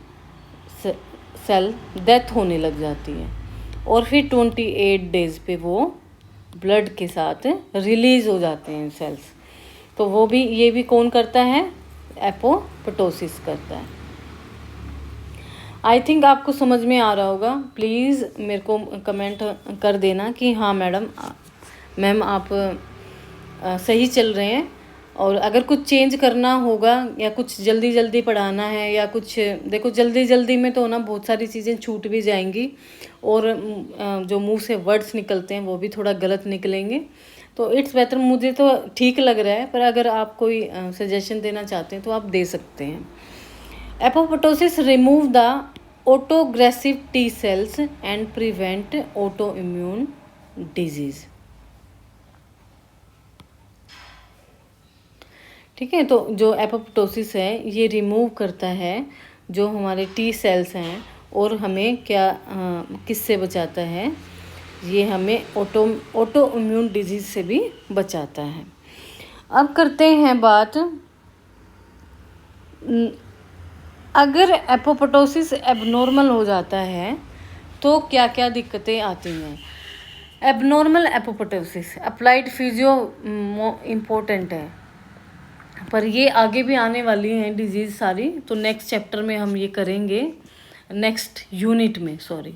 तो अगर नॉर्मल लिमिट में एपोप्टोसिस हो तो ये बॉडी के लिए बेनिफिट है, और अगर ज़्यादा हो या कम हो तो उनसे ये डिजीज़ और इंजरीज हो जाती हैं।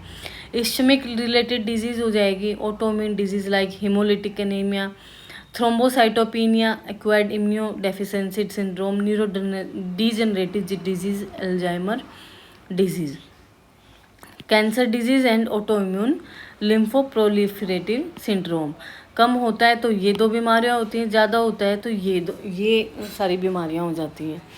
अब करते हैं नेक्रोसिस। नेक्रोसिस में एम्स के एग्ज़ाम में क्वेश्चन आ चुका है, और जितने भी एग्ज़ाम होते हैं उनमें आपको ये एक क्वेश्चन यहाँ से देखने को मिल जाएगा। ठीक है, तो इसलिए मैं थोड़ा टाइम दे के आपको ये समझा रही हूँ कि आपको वन टाइम में ही ये लर्न हो जाए। तो देखो एपोप्टोसिस तो नेचुरल सेल डेथ थी, बट नेक्रोसिस क्या है, नेक्रोसिस का मतलब है डेड हो जाना, डेड, ठीक है, मर जाना। अनकंट्रोल्ड एंड अनप्रोग्राम्ड डेथ, ये क्या है, अनकंट्रोल्ड है और अनप्रोग्राम डेथ है, इसको बोलेंगे सेल मर्डर। एपोप्टोसिस को बोलेंगे सेल सुसाइड, और ये सेल मर्डर, जैसे मर्डर का मतलब है कि अपने आप ही मर जाना, अनप्रोग्राम डेथ कि कोई ऐसी इंजरी हुई और सेल मर गया। ठीक है, मर्डर कोई आया और किसी को मार दिया, मर्डर का मतलब ये है। और सेल सुसाइड का मतलब क्या है कि उसने अपने आप को मार लिया। ठीक है, सेल ने अपने आप को मार लिया। सेल सुसाइड और सेल मर्डर में भी देखो, सुसाइड और मर्डर में ये डिफरेंस तो है ही। आज मुझे, अब मैं जैसे पढ़ रही हूँ तो ये जो डिफरेंस है ये मेरे मेडिसिन के जो प्रोफेसर थे, अगर हुआ मेडिकल कॉलेज में, आप जानते होंगे, अगर नहीं जानते तो कोई बात नहीं। ठीक है, तो उन्होंने मेरे से ये पूछा था कि आपके पापा क्या काम करते हैं, तो मैंने कहा कि सर मेरे फादर एडवोकेट हैं। तो उन्होंने मेरे को यही क्वेश्चन पूछा था कि सुसाइड और मर्डर में क्या डिफरेंस है। वो पूछ रहे थे मुझे इसी टॉपिक से, सेल के टॉपिक से, क्योंकि वो मेडिसिन पढ़ाते थे। पर मुझे ये लगा कि वो शायद मेरे फादर की ऑक्यूपेशन से ही पूछ रहे हैं। पर आज जैसे कि मैं आपको पढ़ा रही हूँ तो अब ये समझ में आया कि वो एपोप्टोसिस और नेक्रोसिस के बीच का डिफरेंस पूछ रहे थे कि सेल सुसाइड और सेल मर्डर क्या होता है। तो सेल सुसाइड का, सुसाइड मीन्स अपने आप स्ट्रेस में आ जाना, या कोई कंट्रोल कर रहा है ब्रेन, जैसे अपने ब्रेन में अगर ज़्यादा स्ट्रेस आ जाए तो सुसाइड करने के लिए भाग जाता है कोई भी बंदा। ठीक है, तो वो सुसाइड कर लेता है। और मर्डर का मतलब है कि बाहर से कोई आया चाकू लेके और घोंप दिया और उसको मार दिया, वो होता है सेल मर्डर। तो आज मुझे मेरी वो बात याद आ गई, सो मैंने आपको बता दिया। चलो कोई बात नहीं, पर आपको भी याद रहेगी ये। ठीक है, आपको भी डिफरेंस पता होने चाहिए। Cell murder, because the cell is killed by extracellular and external event. ठीक है, कोई भी बाहर से कोई भी इन्वायरमेंटल हो या फिजियोलॉजिकल हो, पैथोलॉजिकल हो, कोई भी ऐसी एक्सटर्नल इवेंट होती है जिसकी वजह से वो सेल मर जाता है।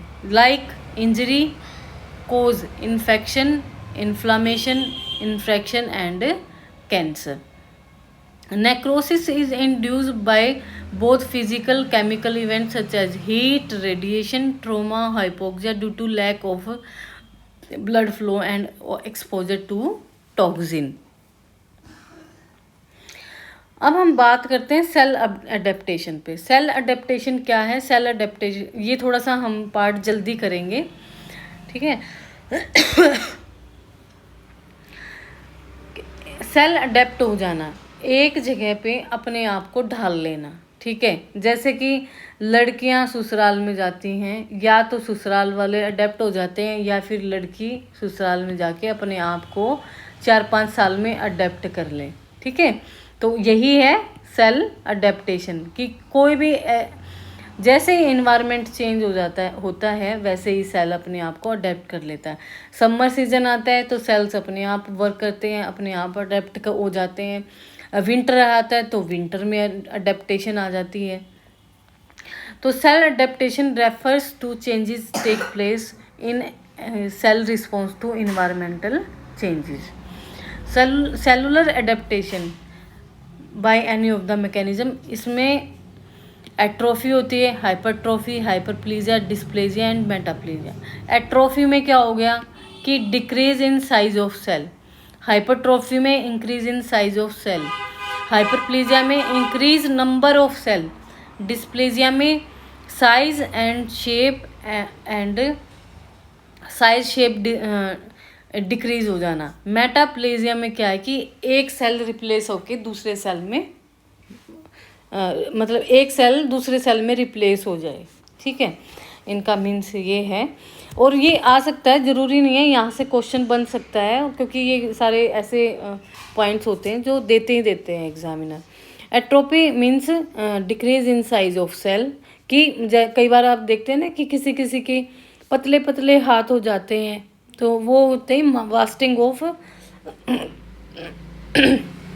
सेल। और किस कारण होती है? या तो उसको कुछ खाने को ना मिले, जब कोई कुछ अच्छी डाइट नहीं मिलेगी तो वो वैसे ही पतला हो जाएगा, उसकी एट्रोफी हो जाएगी। तो जो अगर बॉडी उसको न्यूरिशमेंट नहीं दे रही है, न्यूट्रिएंट नहीं दे रही है, तो मसल क्या होगी? अपने आप ही सूख जाएगी, सिकुड़ जाएगी। एट्रोफी मीन सिकुड़ना। Decrease blood supply, lack of workload और exercise, loss of control by nerves और hormones, intrinsic disease of the tissue और organ. Types of atrophy. Atrophy is of 2 types, physiological atrophy and pathological atrophy, ठीक है। अब यहाँ पे एक सोचने वाली बात है, इस तरीके से आपको याद रखना है कि फिजियोलॉजिकल एट्रोफी और पैथोलॉजिकल एट्रोफी में डिफरेंस क्या है। तो फिजियोलॉजिकल जो एट्रोफी है, एक तो एग्जांपल ले लेते हैं हम थाइमस का, और एक ले लेते हैं हम टॉन्सिल्स का। थाइमस और टॉन्सिल्स,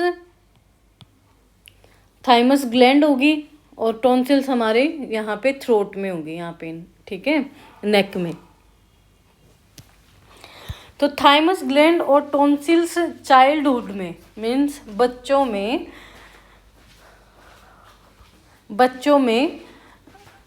इनलार्ज होते हैं, लंबे होते हैं। बट जैसे जैसे वो अडल्ट स्टेज में जाते हैं वो अपने आप ही रिड्यूस होते चले जाते हैं, मीन्स ख़त्म हो जाते हैं, छोटे हो जाते हैं साइज़ में। तो अक्सर आपने देखा होगा कि बच्चों को ना जो कफ होती है, टॉन्सिल्स, गला पकना, खराश होना बहुत जल्दी हो जाता है।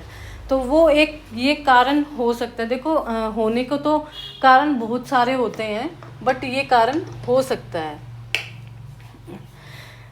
फिजियोलॉजिकल जो एट्रोफी है ये है कि अपने आप ही सिकुड़ जाते हैं अपने टाइम के अकॉर्डिंग। अब कर लेते हैं pathological. Pathological atrophy is common in skeletal muscles, cardiac muscles, sex organ and, अगर एक कोई ऐसे डिजीज़ हो जिसके कारण ये एट्रोफी मसल्स की हो जाए। अब कर लेते हैं बात दूसरी, hypertrophy, increase in size of cell. ये भी 3 टाइप्स में है। Physiological hypertrophy, pathological and compensatory. Physiological में क्या होगा कि जैसे कि आपने कई बार जिम ट्रेनर देखे हैं, जिम वाले बच्चे देखे हैं, बहुत सारी एक्सरसाइज कर डालते हैं, इतना वर्कलोड ले लेते हैं जिसके कारण उनकी जो मसल्स होती हैं वो हाइपरट्रोफी हो जाते हैं, कि मसल का जो बल्क है वो इंक्रीज हो जाता है। Increase in bulk of skeletal muscle that occur in response to strength training exercise. Ventricular hypertrophy क्या होता है कि जो हमारी हार्ट के अंदर वेंट्रिकल्स होते हैं, जब हम वर्कलोड ज़्यादा करते हैं, एक्सरसाइज ज़्यादा करते हैं, तो जो हमारे वेंट्रिकल एरिया है, right ventricle and left ventricle, वो साइज़ में बड़े हो जाते हैं। और साइज़ में जैसे ही बड़े होंगे तो उनको जो हार्ट की जो बीमारियां हैं वो आने लग जाएंगी। अब कर लेते हैं pathological hypertrophy. Pathological increase in cell size in response to pathological changes. Example, ventricular hypertrophy अभी हमने पढ़ा था। वेंट्रिकल्स अगर इंक्रीज हो जाएंगे तो पेशेंट को क्या होगा, जिम ट्रेनर को क्या होगा, हाई ब्लड प्रेशर हो जाएगा। Compensatory hypertrophy. कंपनसेट मीन्स एक अगर चीज़ ख़राब हो जाती है तो ऑटोमेटिक दूसरी भी अपने आप ख़राब हो जाती है, क्योंकि सारा एक का जो वर्कलोड है वो दूसरे पे आ जाता है। और वो दूसरे पे जब आता है, जैसे कि एक परिवार में कमाने वाला एक ही बंदा है और एक ही बंदा बीमार हो जाए, घर बैठ जाए, तो पूरे जो परिवार होता है या दूसरा बंदा होता है उस पर सारा वर्क आ जाता है और वही बेचारा पिस जाता है। तो इसमें यही कहा है कि अगर एक हाइपरट्रोफी हो जाए एक किडनी की, तब दूसरी जो अदर किडनी है वो stop functioning and increase in muscular strength of N arm when the other arm is dysfunctional. और ये वही बता रहा है कि अगर एक किडनी ख़राब हो जाए तो दूसरे पर वर्क आ जाता है, कंपनसेट करना पड़ता है, वो भी कुछ दिन बाद बंद हो जाएगी। ऐसे ही अगर एक हाथ में ज़्यादा स्ट्रेंथ होती है तो दूसरे हाथ एक हाथ अगर ख़राब हो जाता है तो सारा जो वर्कलोड है वो दूसरे हाथ पे आ जाता है। हाइपरप्लेजिया का मीन्स क्या है? Increase in number of cells due to increase cell division. Cell division के टाइम पे सेल्स का इंक्रीज नंबर देना। ये भी 3 टाइप्स में है, physiological hyperplasia, compensatory and pathological. Physiological ये आप देख लेना, ठीक है, ये इतना इम्पोर्टेंट नहीं है, अगर पढ़ना चाहो तो आप पढ़ सकते हैं। चलो मैं कराई देती हूँ। फिजियोलॉजिकल हाइपरप्लेजिया में क्या होगा, जो हमारा एंडोमेट्रियल सेल्स हैं इन यूट्रस वो इंक्रीज इन नंबर, जो मेंस्ट्रुअल साइकिल है हमारी, ड्यूरिंग प्रोलिफरेटिव फेज में जो एंडोमेट्रियल सेल्स हैं यूट्रस में वो क्या करेंगे, वो सेल्स का जो नंबर है वो ज़्यादा देंगे, उसको बोलेंगे physiological hyperplasia. Compensatory increase in number of cells in order to replace the damage cell of an organ of the cell remove from the organ. Third है पैथोलॉजिकल में क्या है कि इंक्रीज इन हार्मोन सिक्रेशन। अगर hormone कोई abnormal increase in hormone secretion is called hormonal hyperplasia. जैसे कि gigantism का मतलब ये है कि ओवर ग्रोथ हार्मोन होना, मीन्स इंक्रीज अमाउंट में ग्रोथ हार्मोन का सिक्रेशन होना, तो उससे क्या हो जाएगा, बॉडी की जो ग्रोथ है वो ओवर ग्रोथ हो जाएगी। डिस्प्लेजिया में क्या होगा हमारा, डिस्प्लेजिया में abnormal change in size, shape and organization of the cell. It is common in epithelial cells of cervix and respiratory tract. Metaplasia is a condition that involve replacement of one type of cell with another type of cell. It is of 2 type, physiological metaplasia and pathological. ठीक है, transformation of cartilage into bone, कि transformation ही हो जाए, cartilage bone में convert हो जाए, and transformation of monocyte into macrophage. Pathological में क्या होगा, replacement of cell due to constant exposure to harmful, कोई भी स्टिमुलाई हार्मफुल स्टिमुलाई आता है और वो उसको चेंज कर देता है। जैसे कि जो ज़्यादा स्मोकिंग करते हैं तो वो अपने ही लंग्स का जो ऑर्गन होता है उसका साइज क्या हो जाता है, नॉर्मल म्यूकस सिक्रेटिंग होता है ciliated columnar epithelial cells into non ciliated squamous epithelial cell which are incapable of secreting mucus. These transformed cells may become cancerous cell. It stimulus smoking is prolonged. अब बात करते हैं हम cell degeneration. Cell degeneration का एक process है characterize by damage of the cell at cytoplasmic level without affecting the nucleus. ठीक है. डीजनरेशन में रिजल्ट इन फंक्शनल इम्पेयरमेंट और डिटोरेशन ऑफ टिश्यू और an organ. It is common in metabolic activity organ like metabolic active organ like liver, heart and kidney. Degenerative changes are reversible in most of the cell. ठीक है. जो degenerative changes हैं वो reverse हो जाते हैं most of the cell में. कोज क्या होता है, atrophy, hypertrophy, hyperplasia and dysplasia of the cell. Next करते हैं सेल एजिंग. सेल एजिंग का आपको मतलब सेल की एज बताना कि सेल कितने टाइम जिंदा रहेगा. कि जैसे कि आरबीसी सेल की उम्र है 120 एंड डब्ल्यूबीसी की है 1 मंथ या 14 डेज, कुछ भी हो सकता है. ठीक है. पूरा तो कोई भी सेल है, प्लेटलेट्स हो गए, यहाँ पे आरबीसीज हो गई, डब्ल्यूबीसी हो गई, कोई भी सेल है उसकी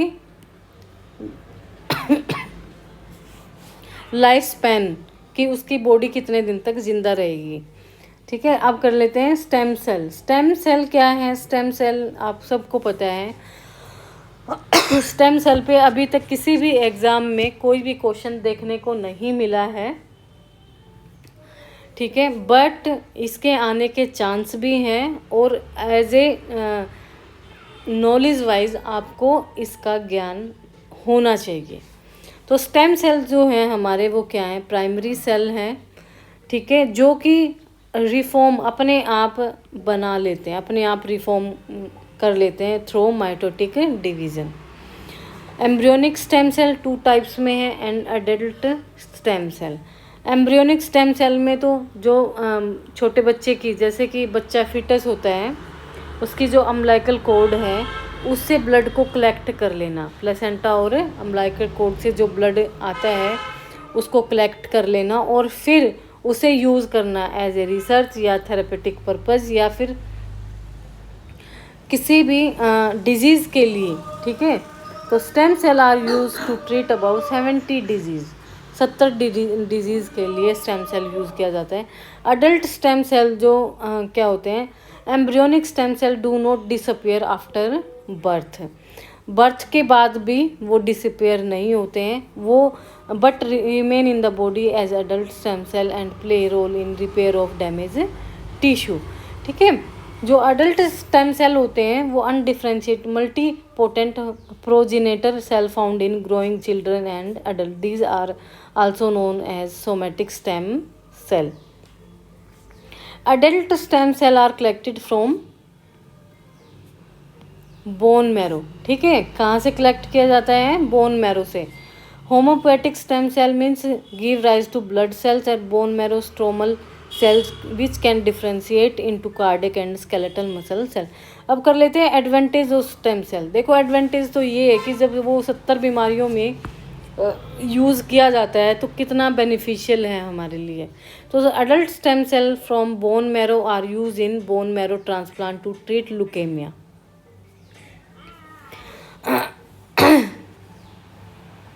और ये जो सेल बेस्ड थेरेपी है using stem cell may be possible to treat many disease such as diabetes, Parkinson disease, Alzheimer disease, spinal cord injury, stroke and rheumatoid arthritis.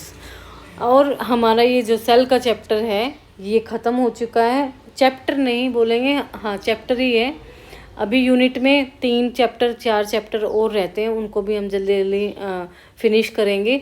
11 हमारे टोटल चैप्टर 11 हमारी यूनिट्स हैं और हम एक एक करके इनको पूरी बुक को हम रीड कर डालेंगे कि एग्ज़ाम अगर आएगा तो उसमें घबराने की कोई बात नहीं है. और वीडियो जाते जाते मेरी वीडियो को ना लाइक ज़रूर कर दो, ठीक है। साथ में किसी ने सब्सक्राइब नहीं किया है तो प्लीज़ सब्सक्राइब कर लो और बेल आइकन ज़रूर करो, क्योंकि इससे आपको हर एक वीडियो का पता लग जाएगा।